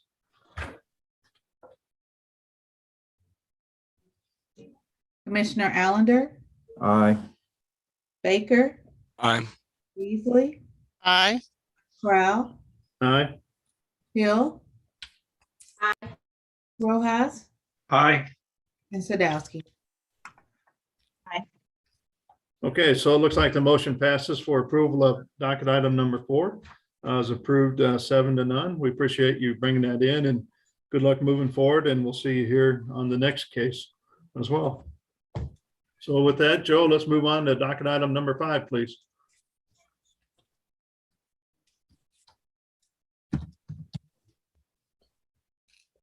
All right, docket item 5 is case number SUP 2021-00087. A request to approve a special use permit in District R2.5 to allow for an addition to an elementary school located at 6409 Agnes Avenue. This also is Jared's case being presented by Anna.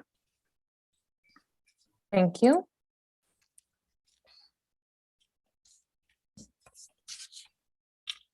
So docket item number 4 is going to cover the elementary school portion of the Hogan Prep Academy system. It is located at 6409 Agnes Avenue. The site is zoned R5, and they are seeking a special use permit to allow for the expansion of the existing use. The subject site is located in a very similar area, midtown/eastern portion of Kansas City near Shoal Parkway. The subject site is located in, is highlighted in yellow. You can see East Meyer Boulevard and Broussard walk-ins as distinguishing thoroughfares near the site. The subject site, the expansion is highlighted in red, and this is the existing building located within an established neighborhood. The expansion is roughly 9,000 square feet, and it is going to accommodate some more classrooms, an administrative area, another entryway, and then some other supportive spaces associated with the educational facility. This is another perspective of the expansion. And city staff, we recommend approval with conditions, and that concludes my staff report. Okay, thank you. Any questions from the commission regarding docket item number 5? Okay, seeing none, let's go ahead and welcome the applicant before us. Hello. Yeah, welcome back. All right. Might as well state your name and address again for the record. Okay.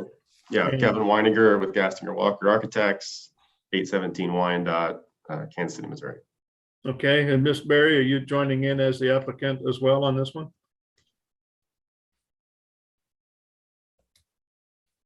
I'm definitely here. I can. Okay, yeah, please do. Thank you. All right, thank you. And can you state your name and address again for the record? Yes, Jamie Berry. I'm the CFO for Hogan Preparatory Academy. Address is 9006 Bellevue Avenue, Kansas City, Missouri, 64114. Okay, thank you. All right. Go ahead, Kevin, on your presentation for docket item number 5, please. Okay, yeah, so this is a roughly a 8,900 square foot single story addition onto 53,000 square foot existing high school. So the addition will have 6 classrooms that, I mean, as we mentioned before, is accommodating the move from the campus on the current campus on 51st Street, students from that campus to the Agnes campus, so that we will now have a K through 8 grade level campus here at Agnes. The new addition also will include a new administration suite and a new main entry, which is a big improvement for the school from a safety and security and visibility standpoint. The current main entry, which is, I don't know if you can see my mouse over at the 3-story existing building, it has a canopy, but is not as highly visible as the new entry will be, and also does not have a secure vestibule. So we will be upgrading all of that with the new addition, provide a much more safe and secure entry sequence and a position for the front office to kind of have a full view of everyone coming and going from the site.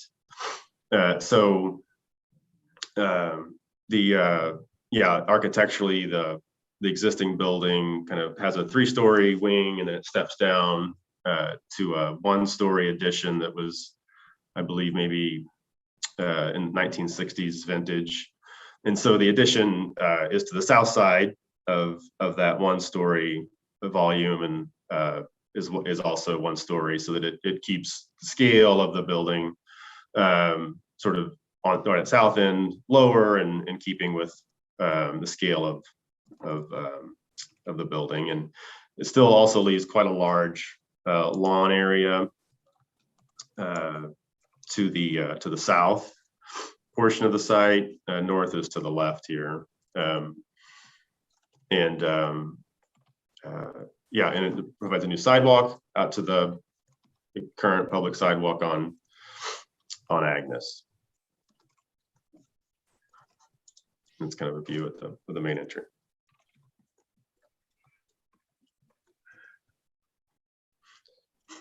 Okay, you might as well talk about your stormwater management on this one too, if you don't mind. Yeah, so we're the current staff report is requesting detention for the disturbed area. So not the entire site, because, you know, again, we're a very small footprint on the site. So that's what we're planning to do.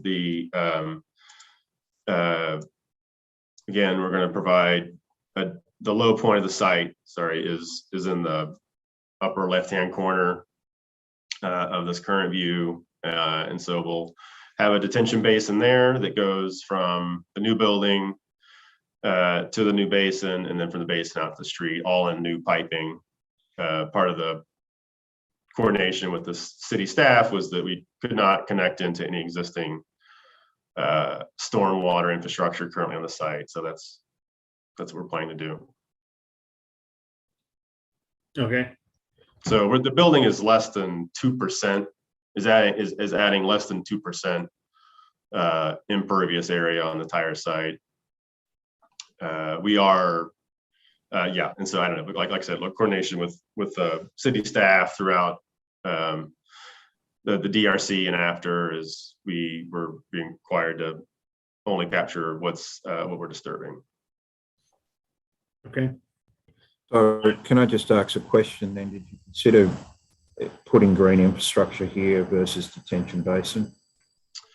Again, we've not. I think we have not, unless you know of something that we don't. We've not found a way that makes that more economical. The budget on this project is probably even tighter than it was on the high school project that Jamie sort of talked about earlier. So without any additional funding, which is not available, there's really not any flexibility in the budget to allow for that. And we've not found that green infrastructure is more cost effective. Well, I think that's okay. We won't get into that argument here today on the commission, but I can tell you across the nation right now, we're seeing green infrastructure to be very cost effective and being put into schools and so forth. So, but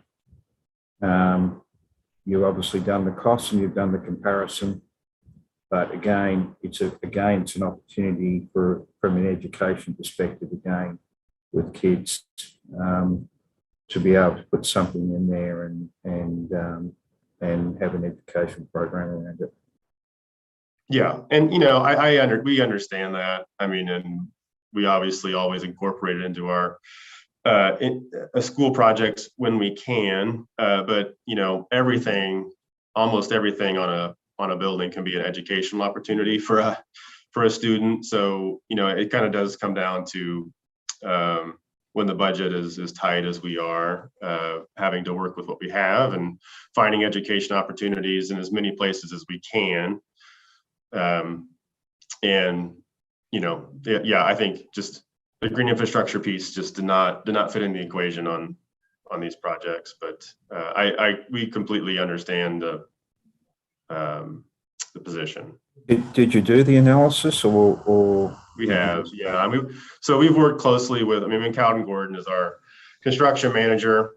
And we are in constant contact as a team with our office and Hogan and the Walton Foundation and on cost analysis on all levels of components of the building. And yes, we have looked at it. I would say that if, and this got mentioned when we were talking about the original high school project, we have not found any city funds that are available to help us with this. And if there were city funds or some sort of cost sharing available that would make this a cost neutral option to us, we would certainly be in favor of that. But my sense is that this is a new initiative and there's not been enough infrastructure put in place to understand, the full impact to developers and perhaps the city's, desire or participation in helping to fund that.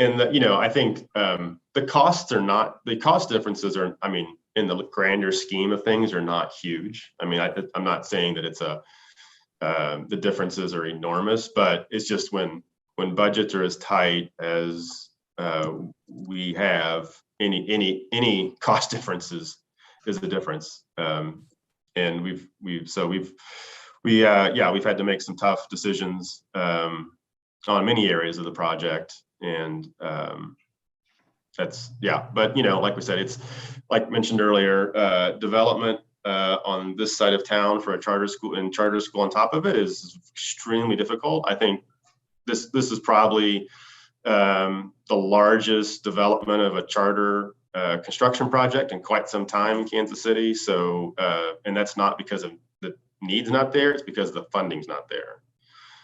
So I think that's just the challenge of charter school projects in particular. Okay, any other questions from the commission to the applicant? Okay, seeing none, do you mind stop sharing your screen again? Thank you. So with that, let's go ahead and open it up for any public testimony. So if there's anybody out there that would like to speak to regarding docket item number 5, please raise your hand and you will be called upon. Mr. Chair, no one's raising their hand. Okay. All right, so at this time, we'll go ahead and close all public testimony for this case. And anything else you would like to add before we speak amongst the commission? No. Okay, thank you. Mr. Crow? Yes. Sorry to interrupt. I need to interject real quick. Okay. There are some conditions that need to be removed from this case as well. Okay. Conditions number 9, 11, 12, and 13. And it appears that, excuse me, that for some reason there might have been an error with exporting the document. That page 2, which would have had conditions 12 and 13, or is blank in the staff report. Okay. You mind stating what those 2 conditions are? Just to understand. Yeah, so 12 and 13 is about half street improvements along 65th Street and North Agnes Avenue. And we do not believe that that is necessary or applicable for this project. Okay. All right. Anything else? That's it. Okay. So we'll go ahead and close all testimony then and speak amongst the commission. If there's nothing to discuss, I'll take a motion, please.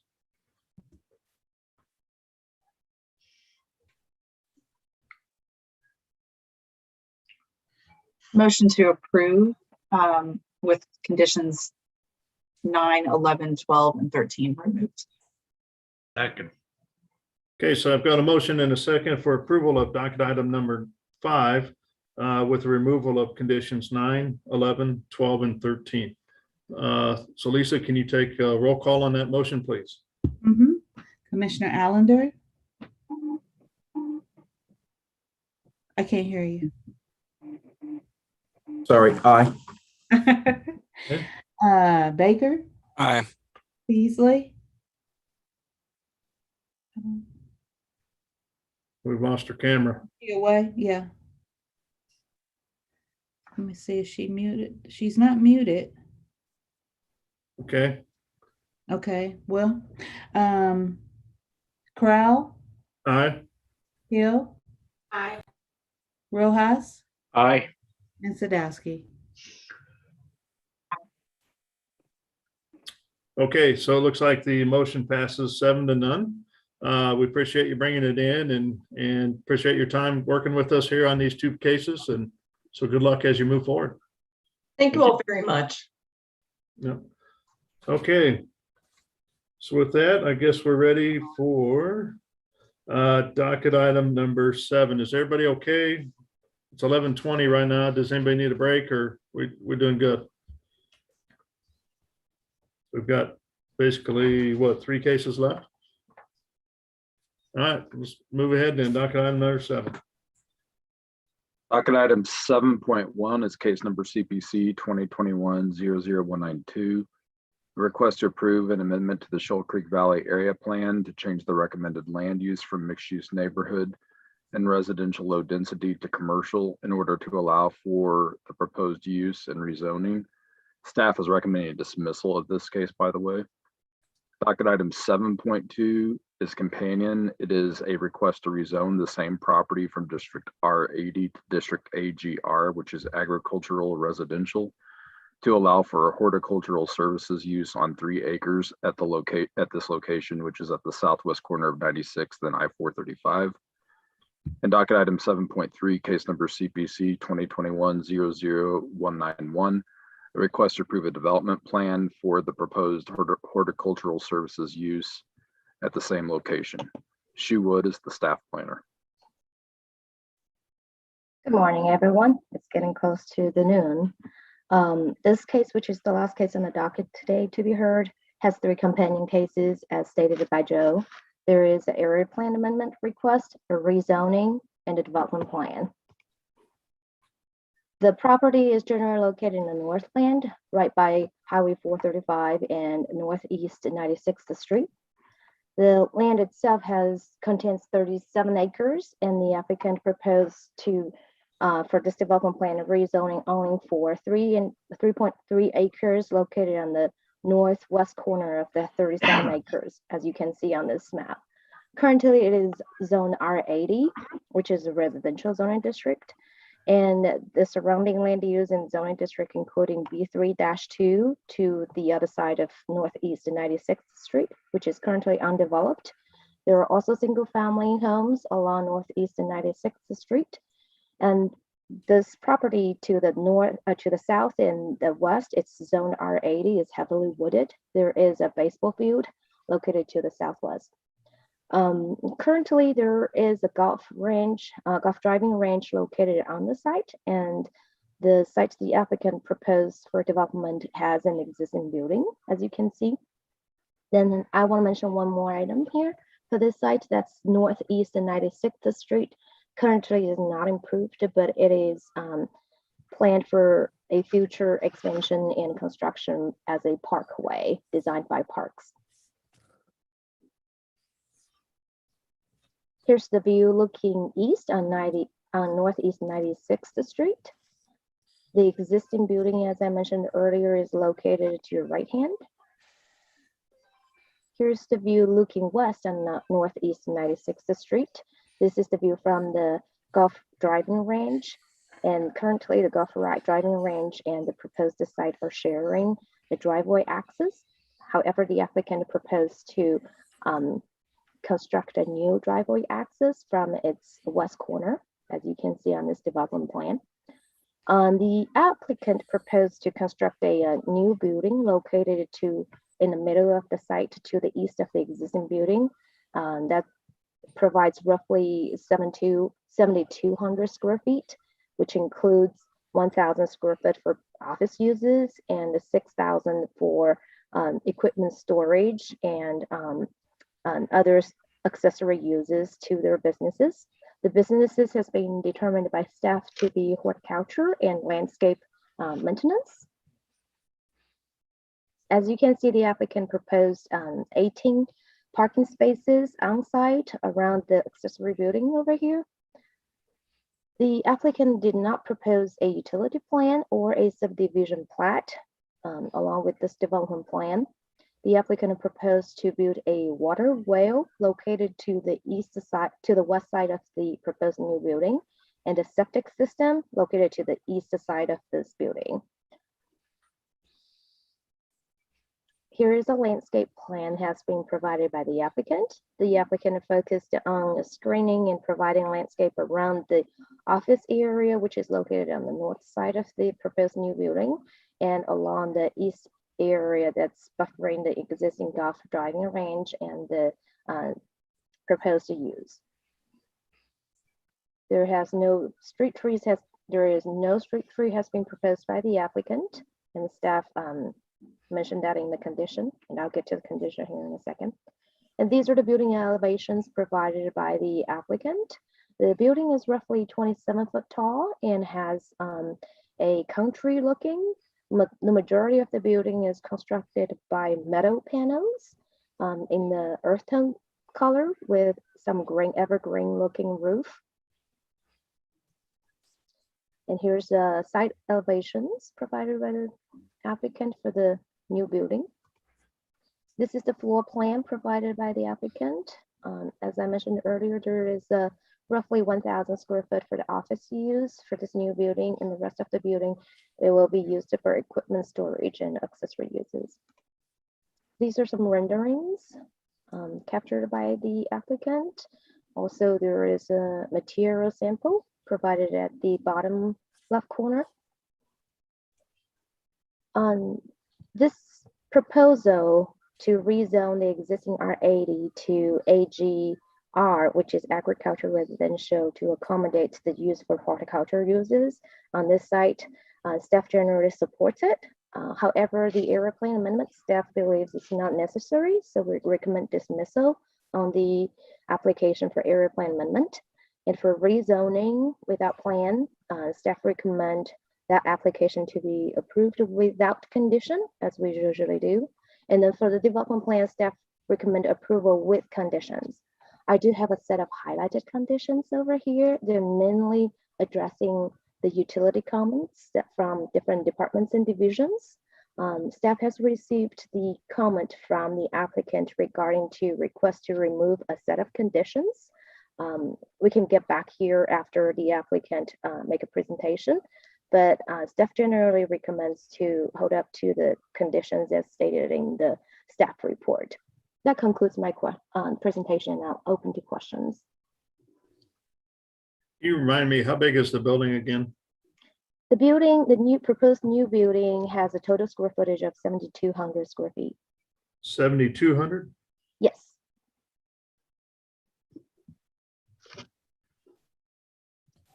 And 1,000 of that is for meeting Office room, use. office space?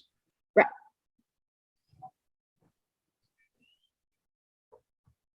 Okay. All right, any questions from the commissioners to city staff regarding this case?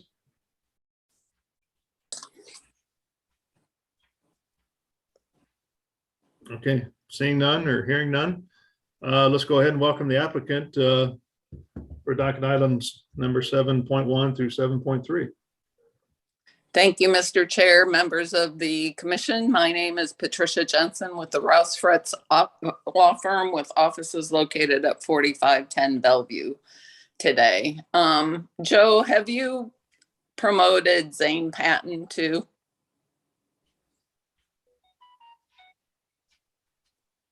I asked him to accept the promotion. He has to accept it.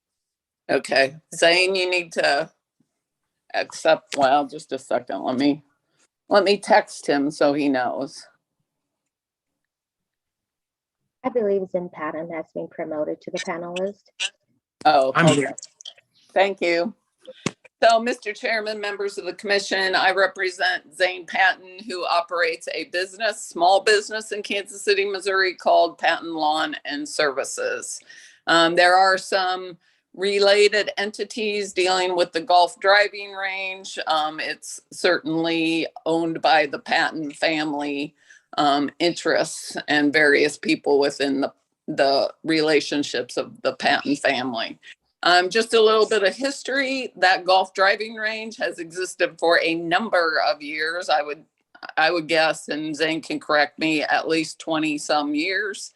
It's been approved by 2 special use permits, it's an existing golf driving range, which what we're proposing to do is to take about 3.3 acres from that 37.3 acre tract of land and use it to build a building to help Zane with his small business.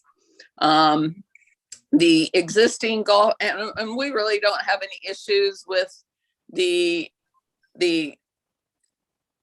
cases itself or what Shoe has presented to you. We agree with the dismissal of the land use plan amendment. Just a little bit of history. When we initially talked to staff, we talked about rezoning the site to B3 rather than AGR, and that was why the land use plan was necessary.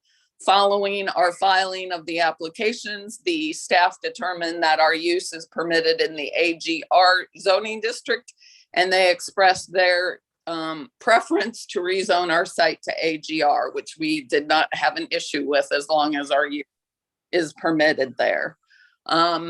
So the issues we have are with the conditions. All this deals with is really the existing site is the golf driving range. It exists off of cisterns. We've worked with the various entities in the city to operate the golf driving range where no water or sewer is provided. And that is, we've worked with the health department on how we provide drinks via bottled water and bottled pop and other things. So there is not a need for water or sewer for the existing golf driving range, and it hasn't existed that way previously. Likewise, this business even demands less. We only have about 1,000 square feet of office use as Shu identified in this overall plan. There is a toilet, and we propose doing the same thing that we did with the golf driving range property to operate our toilet from. We believe that there are a number of conditions that really try to make this case more complicated than it should be, because all this does is build a building for a small business in Kansas City on a large lot of 3.3 acres. So I'm going to focus on requests I've made of staff to delete certain of the conditions from your plan corrections and conditions report, if you refer to that. I believe Shu, you can correct me, but I believe Shu has agreed to delete condition number 22 that deals with an outdoor lighting plan. We've removed all outdoor lighting from our site. Shu, you can correct me if I'm wrong. I did agree that since the plan has been revised, no outdoor lighting is provided. I would recommend not just to merely delete it, but to add a note to the drawing stating that no outdoor lighting is proposed. So we're clear on what we, in future, when we review the permit, we don't have a question about outdoor lighting. Sure, we have no problem adding a note on our plan saying no outdoor lighting is proposed. Then dealing with, I also had conversations with Shu about conditions number 17, 19, and 27. They all deal with street trees. Typically, you have to build your street trees within the city right of way or within 10 feet of the city right of way, and you may have to dedicate an easement for those street trees. Given the fact that Shoal Creek Parkway will get improved along there someday, what we're proposing is that we provide an alternative plan for the street tree planting plan so that those street trees will not need to be ripped out of the ground when the parkway gets constructed. So we would ask you to revise those conditions to provide for that. Tricia, can you state those conditions one more time? They are condition numbers 17, 19, and 27. And they all deal with the street tree planting plan. I mean, we don't have any issues with planting street trees. We have problems if you're gonna do an improvement. And I'm sure in the next 20 years, Shoal Creek Parkway is gonna get improved along that. The next set of conditions deal with water. And I'll highlight the condition numbers for you. They are correction number 3 that states that we have to extend a 30-inch transmission main from the current terminus of the 12-inch main along 96th Street to the 435. Condition number 30 says that all water and fire service lines need to meet current standards. And condition number 31 again states that we have to submit water main extension drawings for that 30-inch water main extension. I will state that the water department stated that they would provide the costs of the difference in cost from a 12-inch main to a 30-inch main. But we don't even believe this site requires a 12-inch main. We have not proposed new water. We believe we can operate our existing facility as it's been operated for the past 20 some years without the water. We've got what we need to flush toilets, and the same is going to happen here. This is an overall 38-acre site. We're talking about building a building on a 3-acre piece of property. So we would request that you remove conditions numbers or correction number 3 and condition number 30 and 31. And then likewise, with regard to that, we ask you to remove, and I will state during our DRC meeting on December 15th, when we discussed this with staff, the water department representative said, since this is an AGR zoning, that they would be able to do that. But for some reason, without stating any reasons, the water department is refusing to remove that. Then conditions number 25 and 26 are from fire, and they require water flow for fire department access and fire hydrants. Again, we request that for the same reasons. We know that there's an existing hydrant not that far from this site that was built for a single family house where there was already water there. But the applicant will accept responsibility for its building and recognize that without water, fire department cannot necessarily fight a fire since there's no water out there.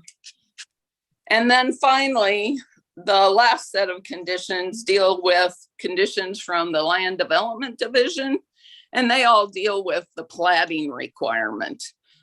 So condition correction number 1 talks about showing a preliminary plat, and condition numbers 4, 7, 9, 11, 14, 15, and 23 all deal with platting and various easements and agreements as a result of a platting requirement. Those are pretty standard conditions that follow in line with the platting. We believe that this 3.3 acre tract should be able to be created through a minor subdivision plat, and that's what we're asking to be done. It really is a simple deal. Zane wants to build a building to house his equipment and to continue to provide good services to residents north of the river. And I'm sure Zane goes south of the river, I don't know.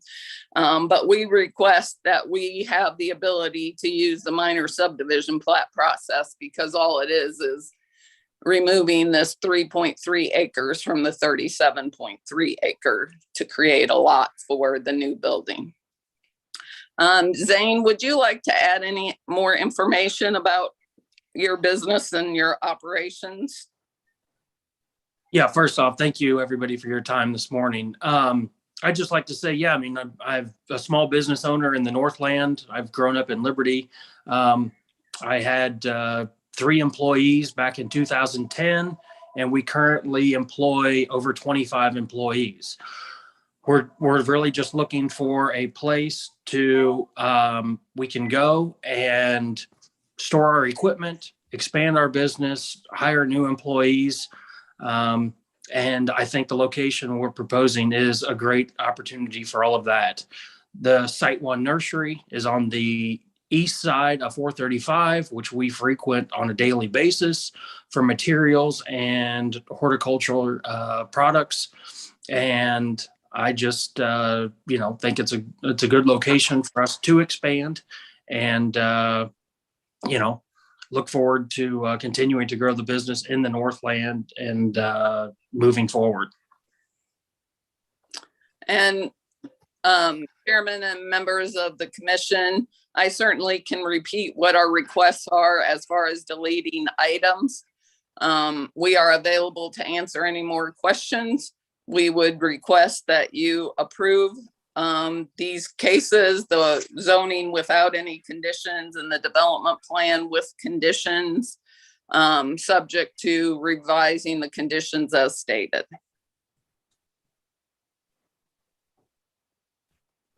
I think it'd be worth you repeating them. If Okay. Sure, Carl. Yeah, that's not a problem.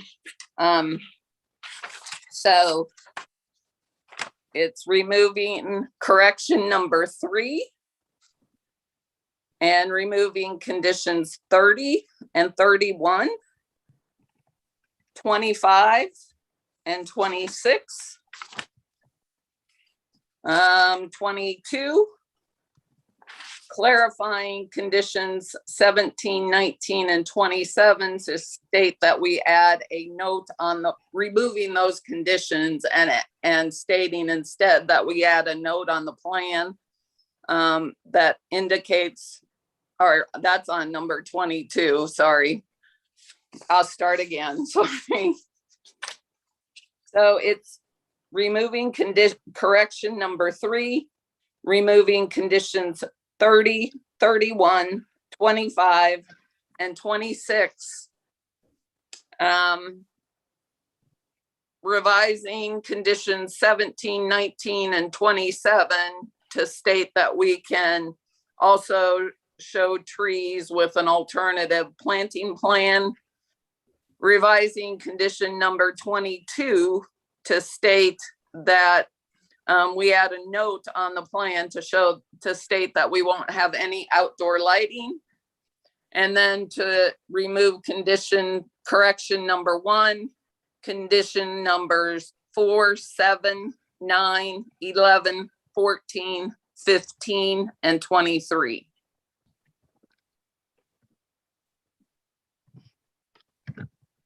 Okay, I've got all those written down. Ken, before we move on and kind of take a look at each little subject, I want to start with the street trees, 17, 19, and 27.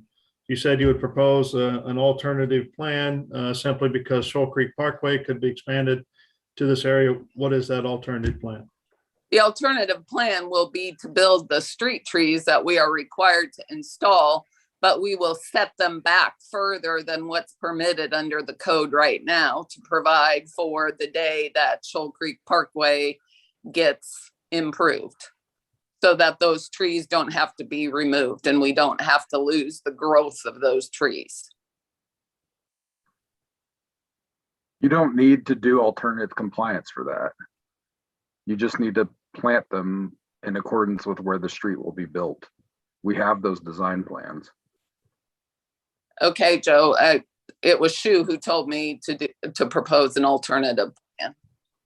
I think she's asking for street trees as required by the ordinance, which would be where you would plant them in relation to where the design plan shows them. We're fine planting them, Joe. So if the current code will permit us to set them back further, that's fine. Okay, so that takes care of 17, 19, and 27. Yes. Okay, outdoor lighting. So item number 22, I don't think there's any issue with that. We've already talked about it. So let's go to items 3, 30, and 31 regarding the 30-inch transmission main. And the city is requesting, or Water Services is requesting, a 12-inch to be extended as a minimum size, but they will pay for the difference in cost to take that up to a 30-inch. So just trying to understand that condition. Is there somebody from Water Services? Kirk, are you available? Morning, commissioners and chairman. This is Kirk Rome with KC Water. Good morning. Turn my video on here. Okay, good. So yeah, we're okay with removing condition number 3. We think that not requiring the extension at this time will work with future plans for the roadway and other development in the area that could impact that transmission main extension. And it's a short, about 400-foot extension. So we're okay with removing number 3.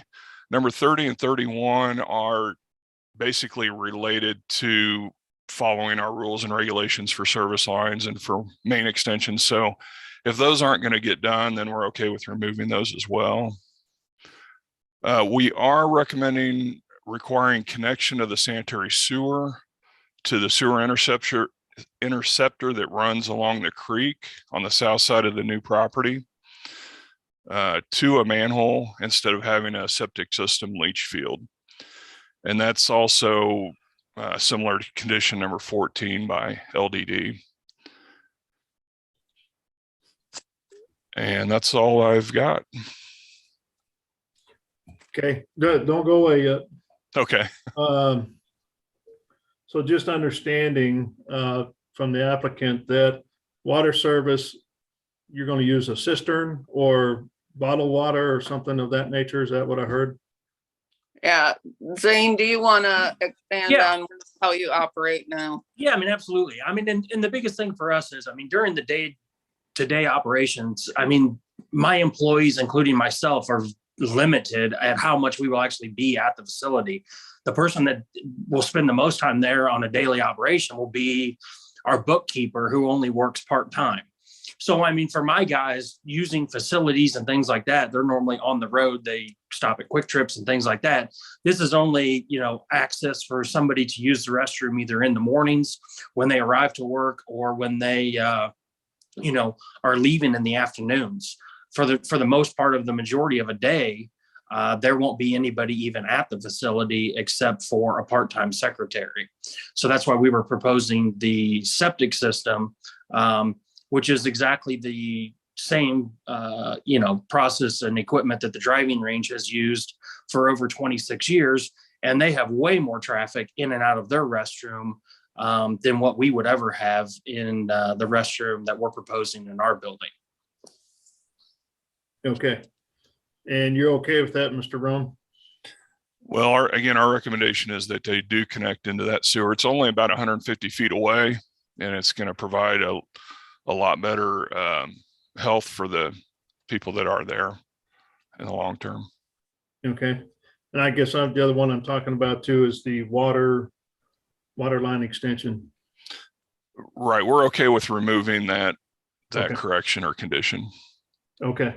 So Mr. Chairman, I think what Kirk is saying is they can remove correction number 3, conditions 30 and 31, but he's trying to argue to leave condition number 14 in there. Correct. Yeah. Okay. All right. Yeah. So still don't go away because we're going to come to that piece here in a second. All right. So now we go to 25 and 26, which is the water flow and from the fire protection. Let me get back to those.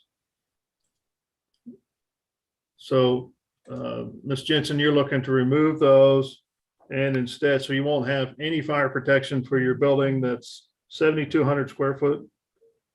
And you got a person that's there part-time. And so I don't know a process or if there's a statement you're saying that the owner will accept all responsibility for any fire. That's what Michael Schroeder said we could provide, was a statement to him rather than having 25 and 26.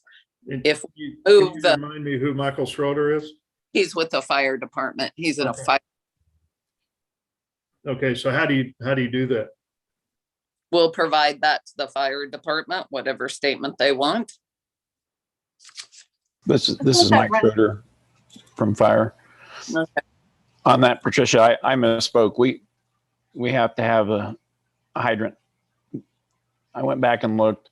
We haven't approved people, any commercial building to do that I know of. I've only been doing this a short time, but we need a hydrant within 400 feet of a commercial building, especially when it's going to be occupied, whether it's part-time or full-time. And this is Joe. I also have to say these conversations need to occur with Shoe at the table. This was not discussed at DRC or with my staff. Yes, it was at DRC, Joe. It absolutely was not discussed at DRC. I'm not going to argue about it here. It was. I included both you and Shu in all the requests I made to the various staff when I received. Talked about there needing to be a meeting and you were supposed to invite us. I was not invited to a meeting. No, that was on a different matter. So. Okay, so. My name is Joe Ragsdale. I'm Assistant Fire Marshal for Kansas City Fire Department. I wasn't involved in that DRC meeting, but I'd like to state, I think it is an extremely slippery slope to allow a occupant of a building to exclude themselves from the fire code. The fire code is developed with intention to keep all places safe that are protected under that code. I'm not familiar with any place that we can just exclude somebody from the code if they're within the city limits. And I guess my question is, doesn't this come into play when they try to acquire a building permit? I mean, because this isn't the only place in which that's going to be enforced. Well, I'd like to also ask, how does that affect their insurance for their building if they've opted out for fire protection? Zane, do you want to address that? I know there's a fire. Yeah, I mean, I think if I think if the stipulation is there must be fire protection within 400 feet, I think that will be approved because there is a fire hydrant, which is adjacent northwest of the property we're trying to build the building on, which is located right in front of the neighbor's front yard. That is the closest fire to the property, anywhere headed east along 96th Street. So, I mean, if it's a 400-foot restriction, I believe we will fall within the 400 feet restriction of there is, water and fire protection, already currently in place. Is that within, it's 400 feet to your building? Yeah, I mean, right now. I know the one you're talking of, but I don't believe it's within 400 feet of your building. Well, the existing building right now to the corner is 226 feet to the northwest corner. So of your property. Of the existing building that's on the property right now, yeah. So I mean, if it's 226 feet, if they're indicating it's an additional 100 to 150 feet to the fire hydrant, I mean, we're right at the 400-foot mark.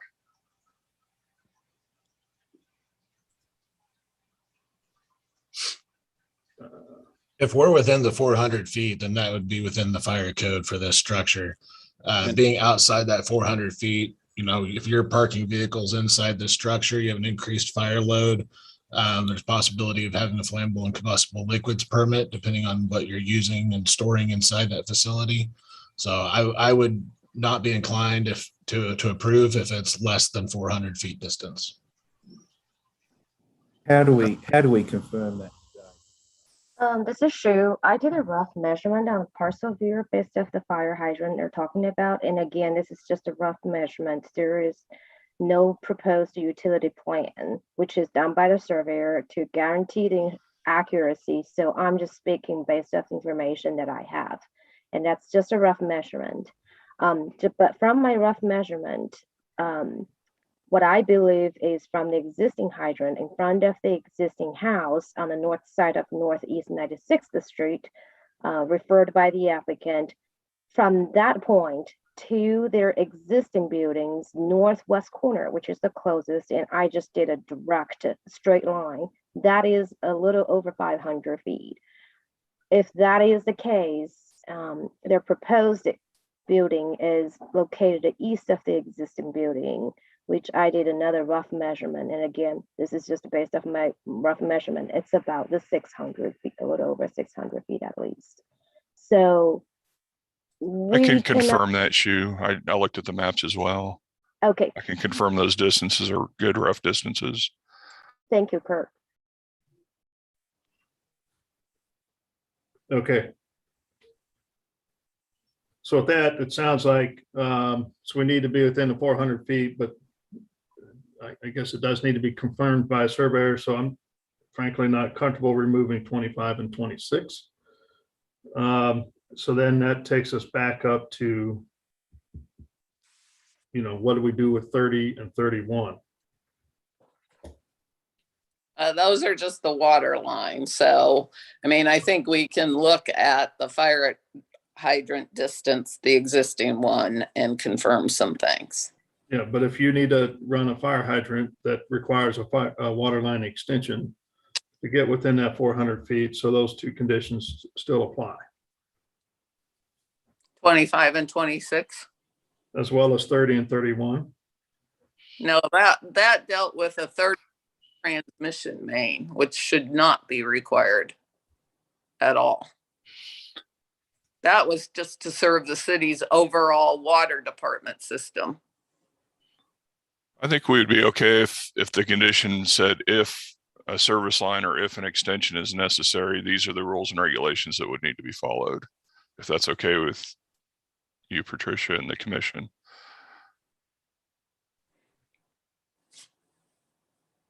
Well, that would be your condition number 30. I think you still could delete correction number 3 and condition number 31. Yes, we're in agreement with deleting correction number 3, and then I'm not sure about 31. Yeah, because if you take out 3, 30 and 31 still apply because there's no statement of the 30-inch main. It's still, you had to do an extension. And so it's just telling what the rules you need to follow for that extension.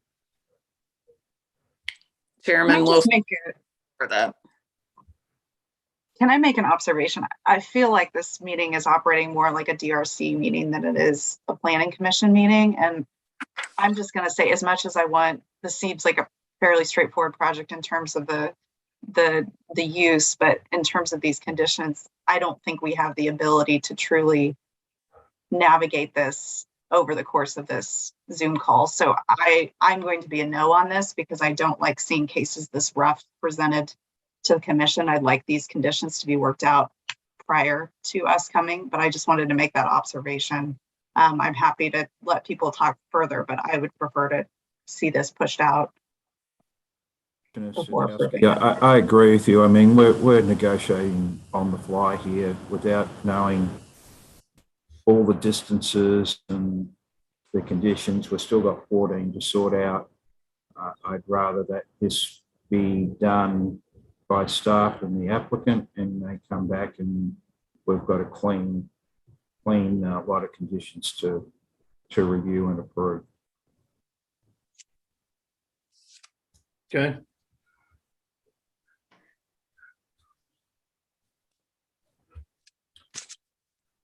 I'm in agreement with Sandowski and Allender. I would second, or I can make the motion. It's up to other commissioners. I would just say that we can agree to a 2-week condition while we work these conditions out with staff, but that's something, and I know Joe will state to the contrary, that we tried to do before as we went through the process. And then as I received the staff report, which didn't provide any of the corrections that staff said they were willing to make at the DRC meeting, I received that staff report last Friday or Thursday. Then I sent an email to all the appropriate staff people, copying Shu and Joe on each of those emails. So it's unfortunate because all Zane wants to do is build his building.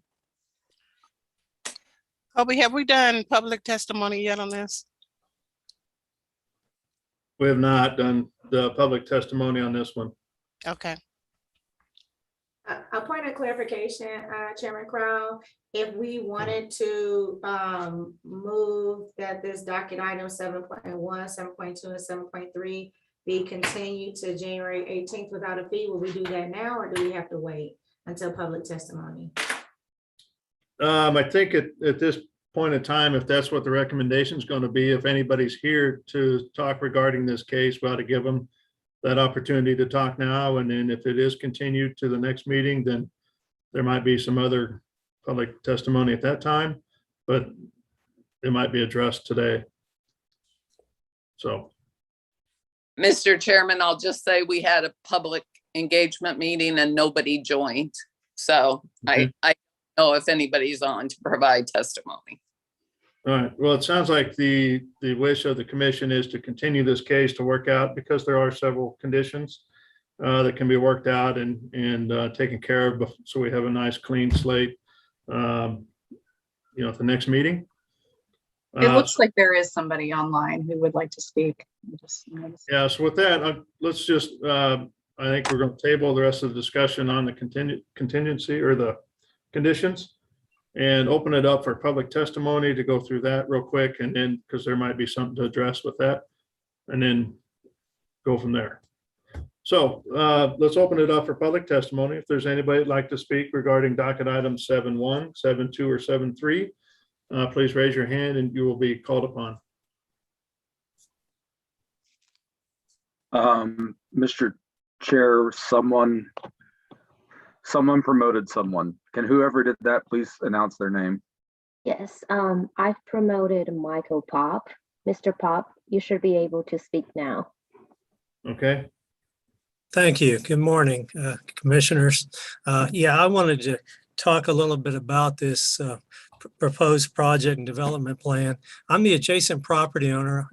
I live at 5350 Northeast 96th Street, Kansas City, Missouri, 64156. I've been a resident of this property since 2000, owned it since 1995. Just a brief background. I'm an architect, licensed architect in Missouri for 35 years experience. So I'm very familiar with all the departments in the city, including water services. A little short history. I did make the improvements and installed a 12-inch water main back in 2000 for my personal residence, which was totally ridiculous for one house, but I did it. I've been here 20 some years, so I've gotten the value out of that. I, as a design professional, I'm extremely concerned that we're putting up another commercial structure with no fire protection. Okay, I mean, I paid to put in a fire plug for a residential occupancy. And, it seems to me that we would definitely should require, and I agree with the fire department comments I heard earlier about having a hydrant in front of that facility. I don't know if that facility is going to be sprinklered or not, but it has the potential of having some fire load inside of the structure. So I'm concerned from that, number one. That's probably my biggest concern. And it seems fair that they should have to extend the main to put the hydrant in. When I put the line in, city only required, water services only required a 6-inch main. And they said, no, we want a 12-inch main. You'll pay for 6 and you'll put in a 12, which is what I did. I put in all the engineer drawings, put everything in, and it's been fine. But it seems to me that for a commercial building, it definitely ought to have a fire plug out in front of it. So I think as a design professional, I would recommend they just extend the 12-inch main. I don't agree with the 30-inch main. I think that's kind of a silly idea when you have a 12-inch main everywhere else all the way up Staley Road, which is where this line came from. That I extended that main 1,160 feet. Okay, that's a long ways. And I paid for that out of my own pocket. Seems to me Mr. Patton could pay for 400 feet of a line for a commercial facility. Seems to be appropriate. So that's kind of a summary about the water. One other question or concern I have, which concerns, and I have a couple of questions for Zane, and hopefully I was hoping he can answer them, because I know there's an existing building down there. And on the development plan, it indicates parking, but it doesn't say if that's existing parking or proposed parking. But if I look over on the general notes on the development plan, it says there's no employee parking. So which is it? The note says no employee parking, but they're shown on the site plan. I'm a little bit perplexed as to what the parking is. Is it for employees? I don't know. And he indicated that 24 employees. So, if that's the case and they expand, I'm not sure they're going to have enough parking down the road for a 7,200 square foot facility. But one other larger concern I have is the location of that access drive. I don't know how many of you on this commission have ever driven up 96th Street. That's got a couple serious curves in it. And, right now, and I saw that one of the traffic study was requesting a sight line, for the entrance. And I agree with that, because I think that's a problem right there right now, because that 96th Street is a very narrow road, no shoulder. And most of their landscaping equipment that I've seen pulling in and out of their main driveway down there, they have a trailer behind it. So, you got to pick up a larger truck pulling the trailer. And that's on a curve. So, I'm concerned from a safety standpoint of, somebody coming around the corner and just whacking somebody that's coming up the road, because there's not a lot of visual distance there. Straight line distance is what I'm getting at. So I'm concerned about the location of that as much as I am the water main extension and the fire plug issue. But I was just a little confused when I saw the development plan, because it just shows there's a gravel drive, which is fine, but I don't see any turning radiuses or anything on any of the drive approach. So I don't even know if they can get if they can even take a truck with a trailer and make that, because it's not a 90-degree turn anymore. It's about a 120-degree turn if you're going westbound. So if you're coming off the highway and trying to turn in there, that's not a 90. And I don't know if those radiuses are even there based on what I'm seeing on the plan. So I know there's an existing driveway down to the existing building that comes through their property. And I guess I'm questioning, why would you abandon that, not use that existing driveway for the new building? It seems like it would be appropriate, and you'd have, I know you have a lot better sight line because the entrance to that is way up next to the driving range where it's somewhat straight. So anyway, those are my comments. Hopefully I didn't take too long, but just wanted to pass that information on. Okay, thank you. Joe, is there anybody else from the public that would like to speak regarding docket items 7, 1, 2, and 3? I don't see anyone else. Okay. So at this time, we'll go ahead and close all public testimony, and we'll probably come back to it, assuming that this case is continued. But with the questions that were presented, is it possible at this time, Mr. Patton, you could answer some of those, especially the parking and the access? Yes. So in the regards to the parking, we're proposing to include the employee parking down where the new building will be located. Basically in those parking spaces around the existing building, which there shouldn't be no reason, of concern why the employees can't park down there. As for the driveway, I know that was brought up in the design and review meeting about the location of it and about the line of sight. We are perfectly fine, and we would be okay with using the existing driveway on the property until obviously the expansion of 96th Street is complete, which then obviously I believe that curve on 96th Street will be eliminated from the plans that I've seen. And then we can build our proposed driveway on the west side of the property headed to the north.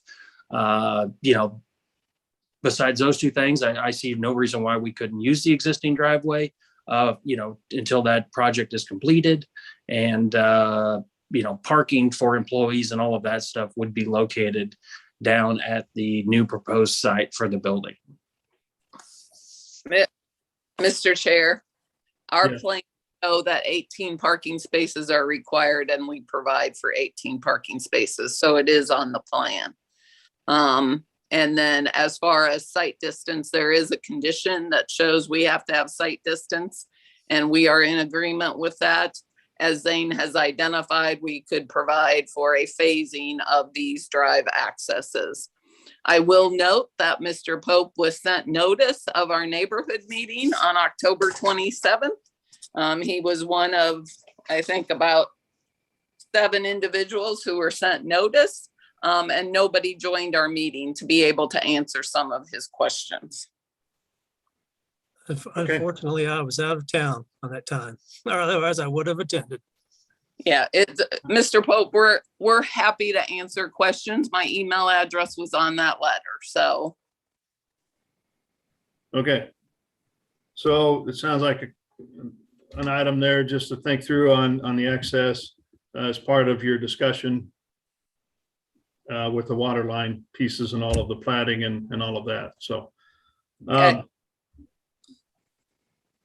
so going back to commissioners, I think what we're looking at is a couple of you or 3 have stated that you'd like to see a continuance of this case to the next meeting such that the applicant and the city staff can work on the conditions and get those things ironed out and then come back to us after that.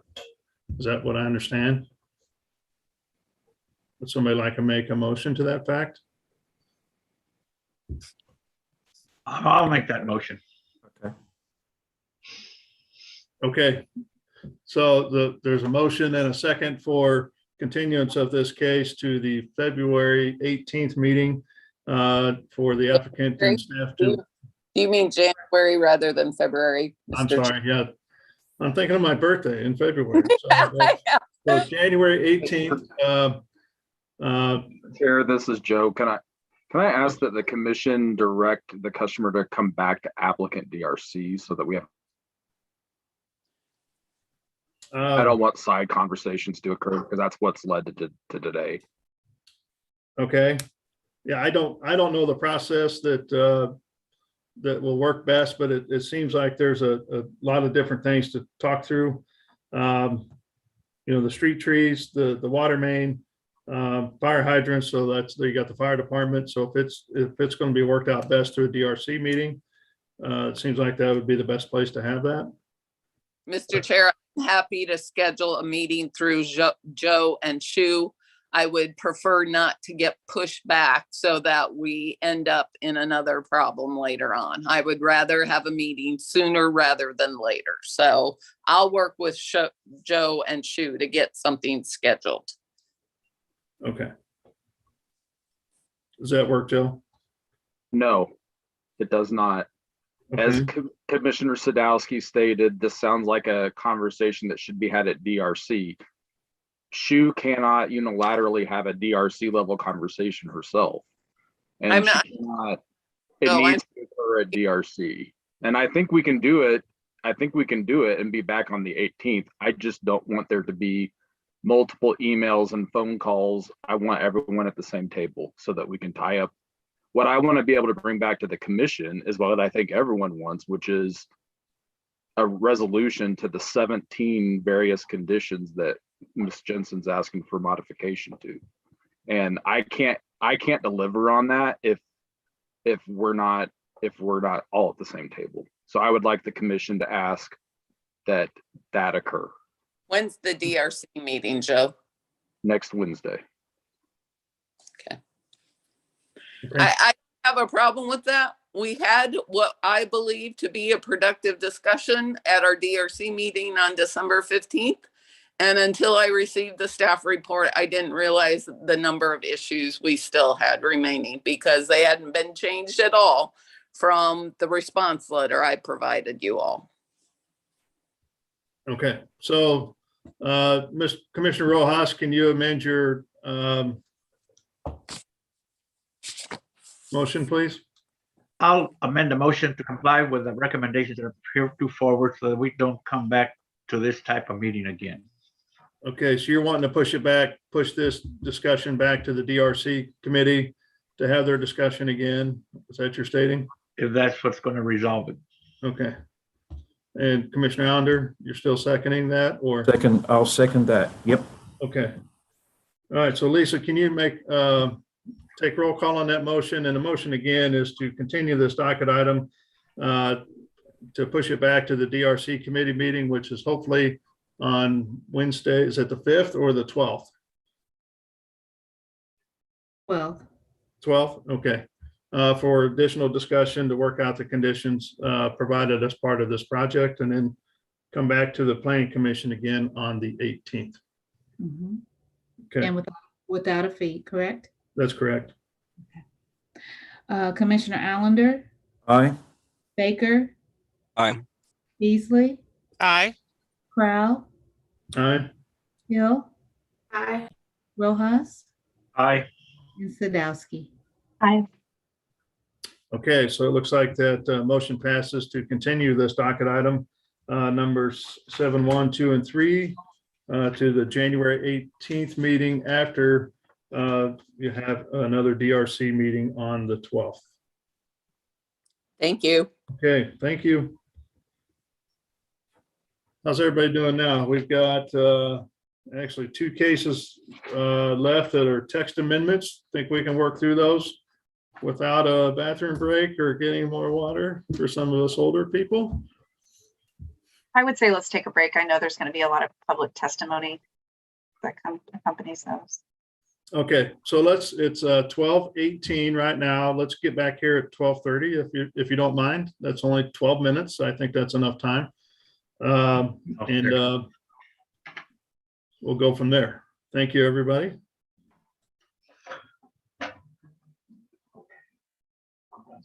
Check, see what's going on.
Okay.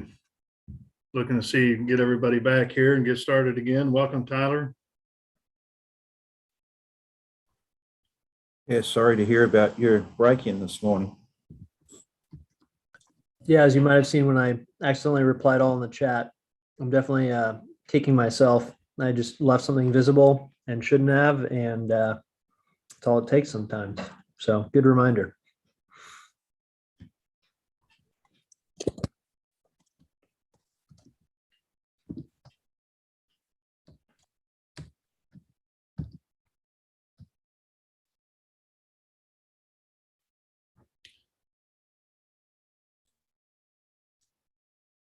Joe, you back?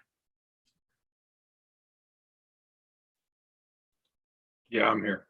Okay, and Sarah? Is Sarah available? There she is. Okay. So it looks like we have everybody back, and so we're ready for docket item number 8. All right. Docket item 8 is case number CPC 2021-00214. Amending chapter 88, the zoning and development code as it pertains to 88-535 minor subdivisions and 88-110-06 residential district slot and building standards and any other necessary related amendments. Before I get into presenting anything, just want to let you know that we have received a couple of emails just since late yesterday afternoon from people who are essentially requesting further discussion with us. So we will be asking the commission to continue this case so that we can have that conversation. So with that in mind, would you like me to go ahead and present what's proposed, or would you like to take up the continuance request? I think my preference would be to take up the continuance and not have any discussion at this point in time. Okay. Everybody else feel the same? I know Commissioner Hill. I do. Okay. So if you'd like to continue that, when would you like to continue it to? I would continue it for a month at this point, and anyone who's listening that's interested in the case, I would like to share my screen and show them where they can go to find out more information and reach out to us. Because as with text amendments, with all text amendments, it's hard to know who exactly is interested, but I would assume the people online are interested, any of the people that are watching online. So let me share my screen real quick.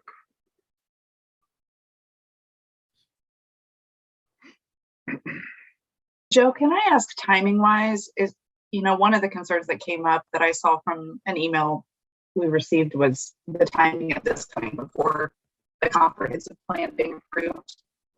I wondered if you could just comment on that and if there's any justification in pushing this out to better align with the comp plan recommendations. I don't think so. We do text amendments regularly, and that is not really something that's up for consideration on any other text amendment, and I don't see a reason why it would be in this case either.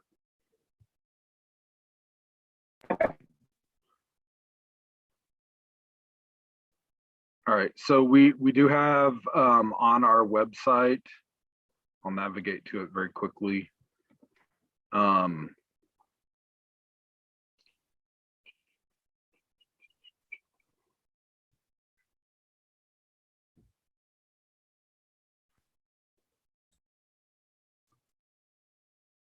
Chapter 88 Code Amendments webpage. This is what we use to post any of our amendments, including both that are on the docket today.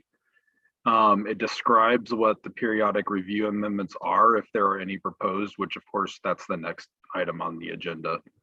And it describes them kind of in lay terms here on the web page, but then there's a link to the Compass KC site where the actual proposed language is attached for people's review.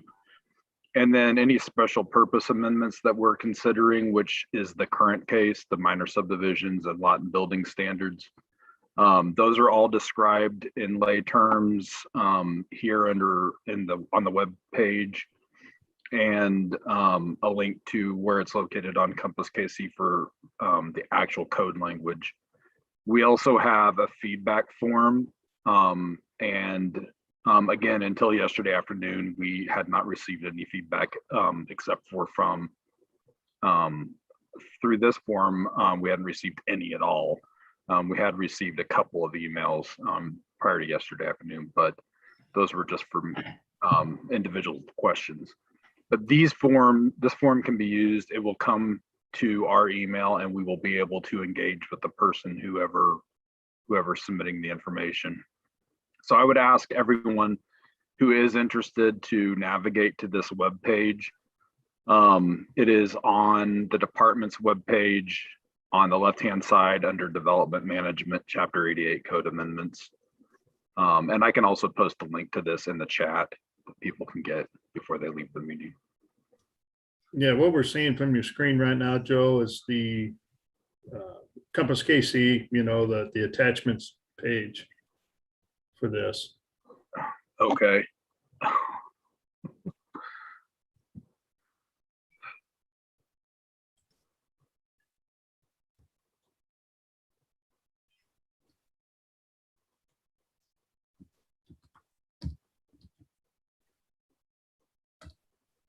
Okay, here's the web page. Yeah. Okay. So I'll go through it again. So the web page is Chapter 88. Code amendments is what it's labeled at the top. There's two types of amendments as laid out in the staff reports and on this web page. There's periodic review, which is the next item on the agenda. Periodic review is something we've always done 4+ times per year. We just haven't done amendments very much recently due to staffing issues. This is a standard typical thing where issues are identified through the course of applying the code. And anytime we do them, we post them here to this web page. This particular amendment, that's the next item on the agenda, is summarized in lay terms here on the web page. And then right here is a link to the actual case in Compass where people can see the actual language that's proposed. We also have special purpose text amendments, which is what the current agenda item is related to minor subdivisions and lot and building standards. Those are the ones that tend to be more policy based and less of a less minor or cleanup, in terms of their orientation, in terms of how they respond to fixing the code. And we have a layperson description of the amendment here on the web page, and as with the above amendment, another link to the actual language for that for those amendments.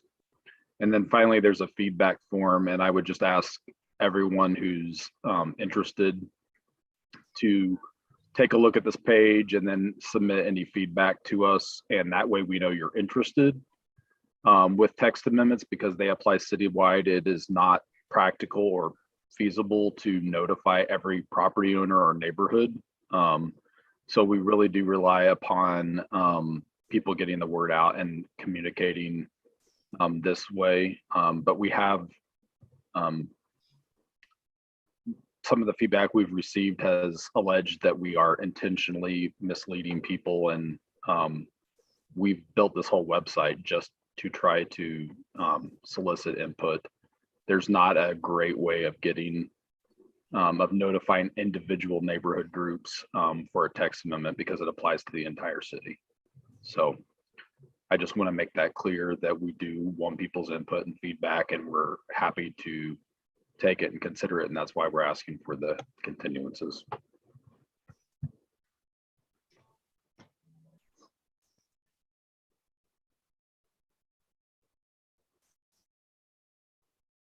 Chair Crowley, you're on mute. Would you like for us to make a motion now, or you wanna?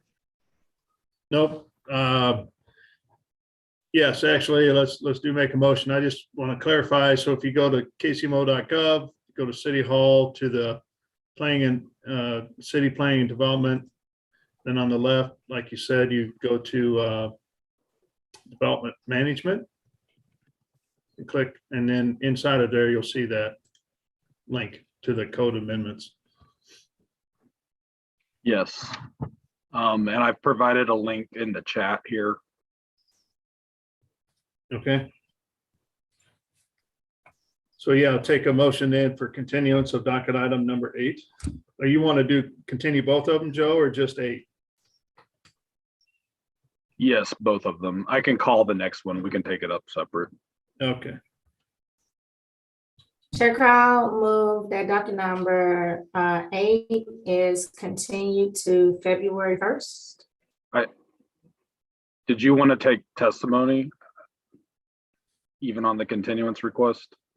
No one's raised their hand, but I just, as a Yeah, I point of better do order, it I on thought the I should. continuance request, but not on the actual case itself. So if there's anybody out there that would like to speak about continuance of docket item number 8, please raise your hand and you will be called upon. The only, Lauren Thompson raised her hand first. She's been promoted, and then Richard Hernandez will be second. Okay. Am I sideways for you guys? Yeah, you are. Okay, There you go. That's pretty there. cool.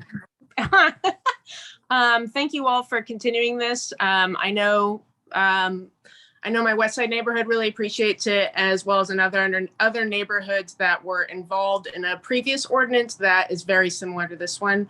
I would ask that in this time period that we have, I know for our neighborhood, we're having difficulty with language barriers on getting this information out. So I would ask that we have, and I know that our neighborhood's not going to be the only one that has that problem. A number of neighborhoods that are mostly impacted by this ordinance are going to be bilingual neighborhoods. So I would ask the city to have some sort of plan involved, especially on that website, to be available for people who are not native English speakers. That's all for now. All right, thank you.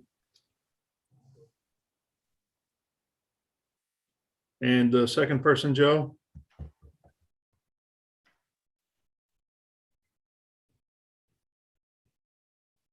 Richard Hernandez has been promoted.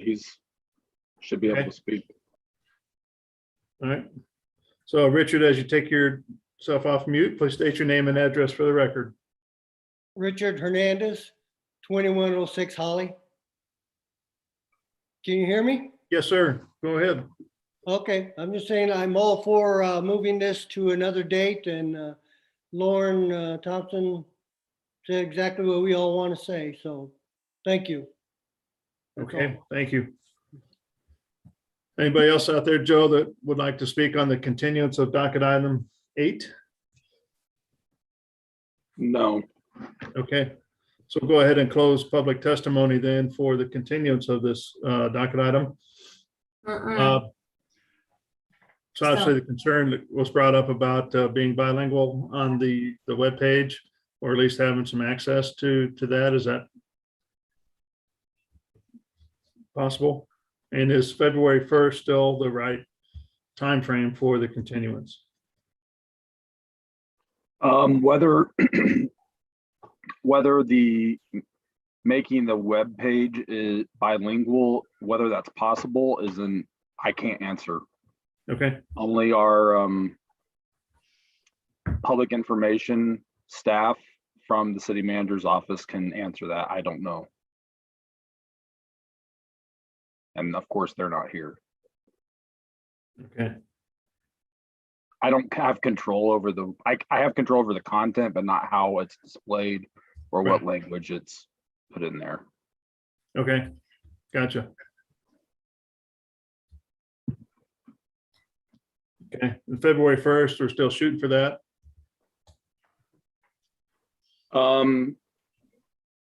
Yeah, I mean, I think that that can be done if it's the desire of the commission that we make this bilingual. I think I would appreciate if the commission made that in their motion so that at least I had something to take with me to the appropriate staff to get them to take it.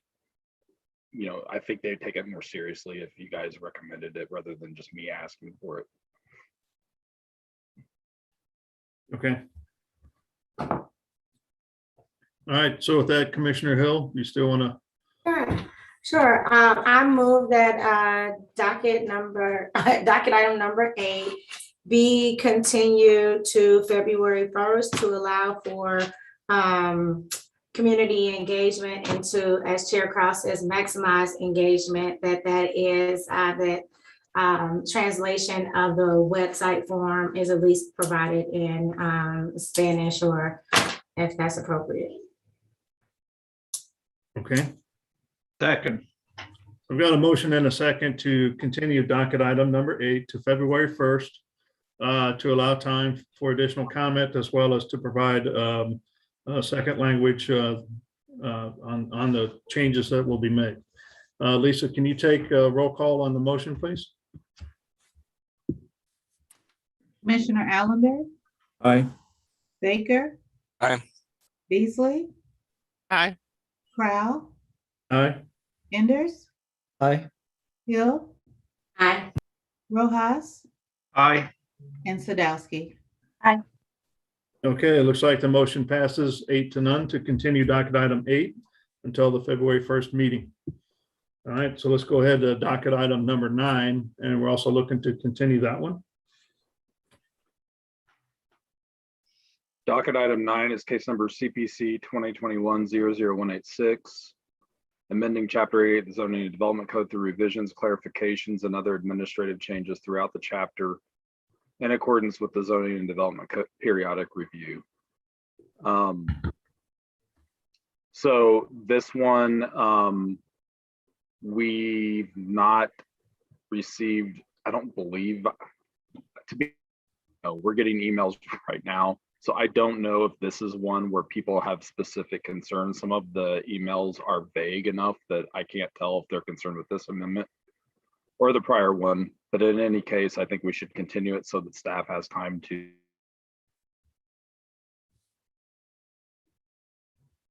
Kind of lost you there, Joe.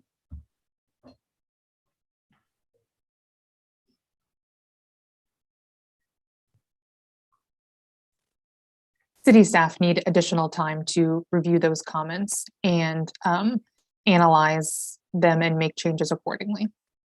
So are we looking at the February 1st on this one as well? Yes. Okay. All right, any questions from the commission on continuance of docket item number 9? Seeing none. Do we need to make this bilingual as well? I'm going to open it up for public testimony and see what others have to say. Okay.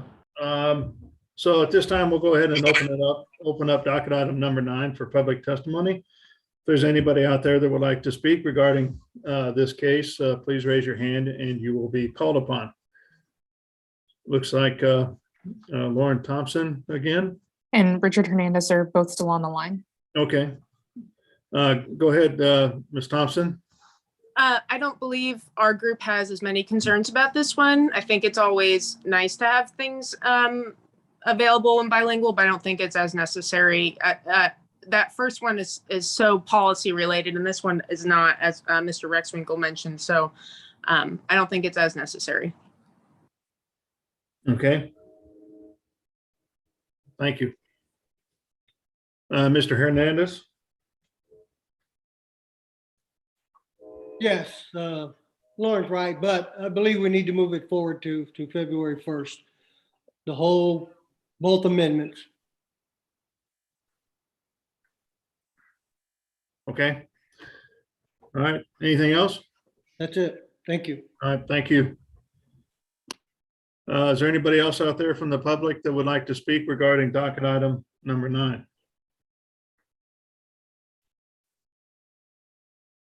No one else is raising their hand. Oh, sorry, Joe.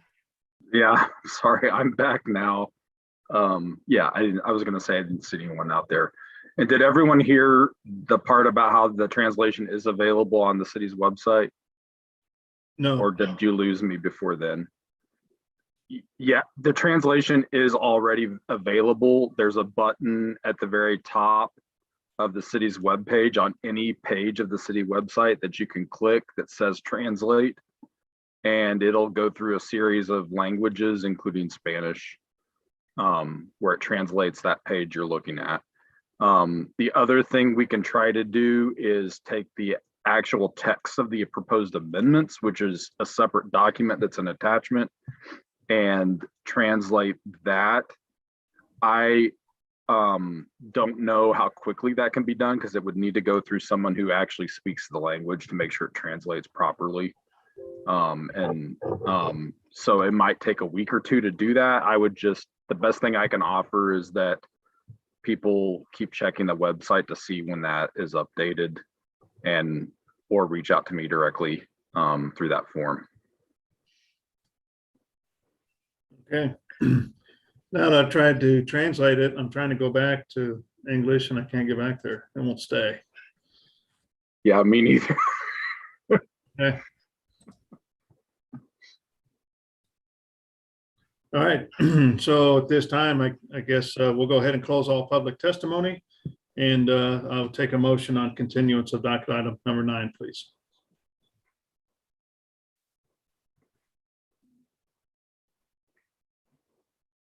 Chair Crow, I move that docket item 9 is continued to February 1st.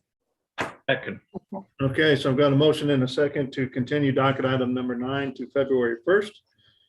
Lisa, can you take roll call on that motion, please?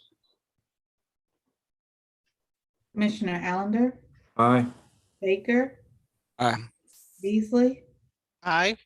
Crowell, Aye. Enders, Aye. Hill, Aye. Rojas, Aye. and Sadowski. Aye. Okay, it looks like the motion passes 8-0 for continuance of docket item number 9 to the February 1st meeting. So with that takes us through all of our cases for the day. Any other discussion out there that the commissioners would like to have before we adjourn the meeting? Don't see any. Joe, anything to add?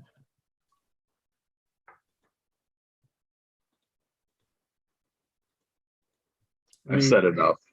Okay, thank you. Thanks. All right, so a motion to adjourn. Mate. All right, thank you, everybody. We'll see you in a couple of weeks. Thank you. Merry Thank you. Happy New Year. Happy New Year.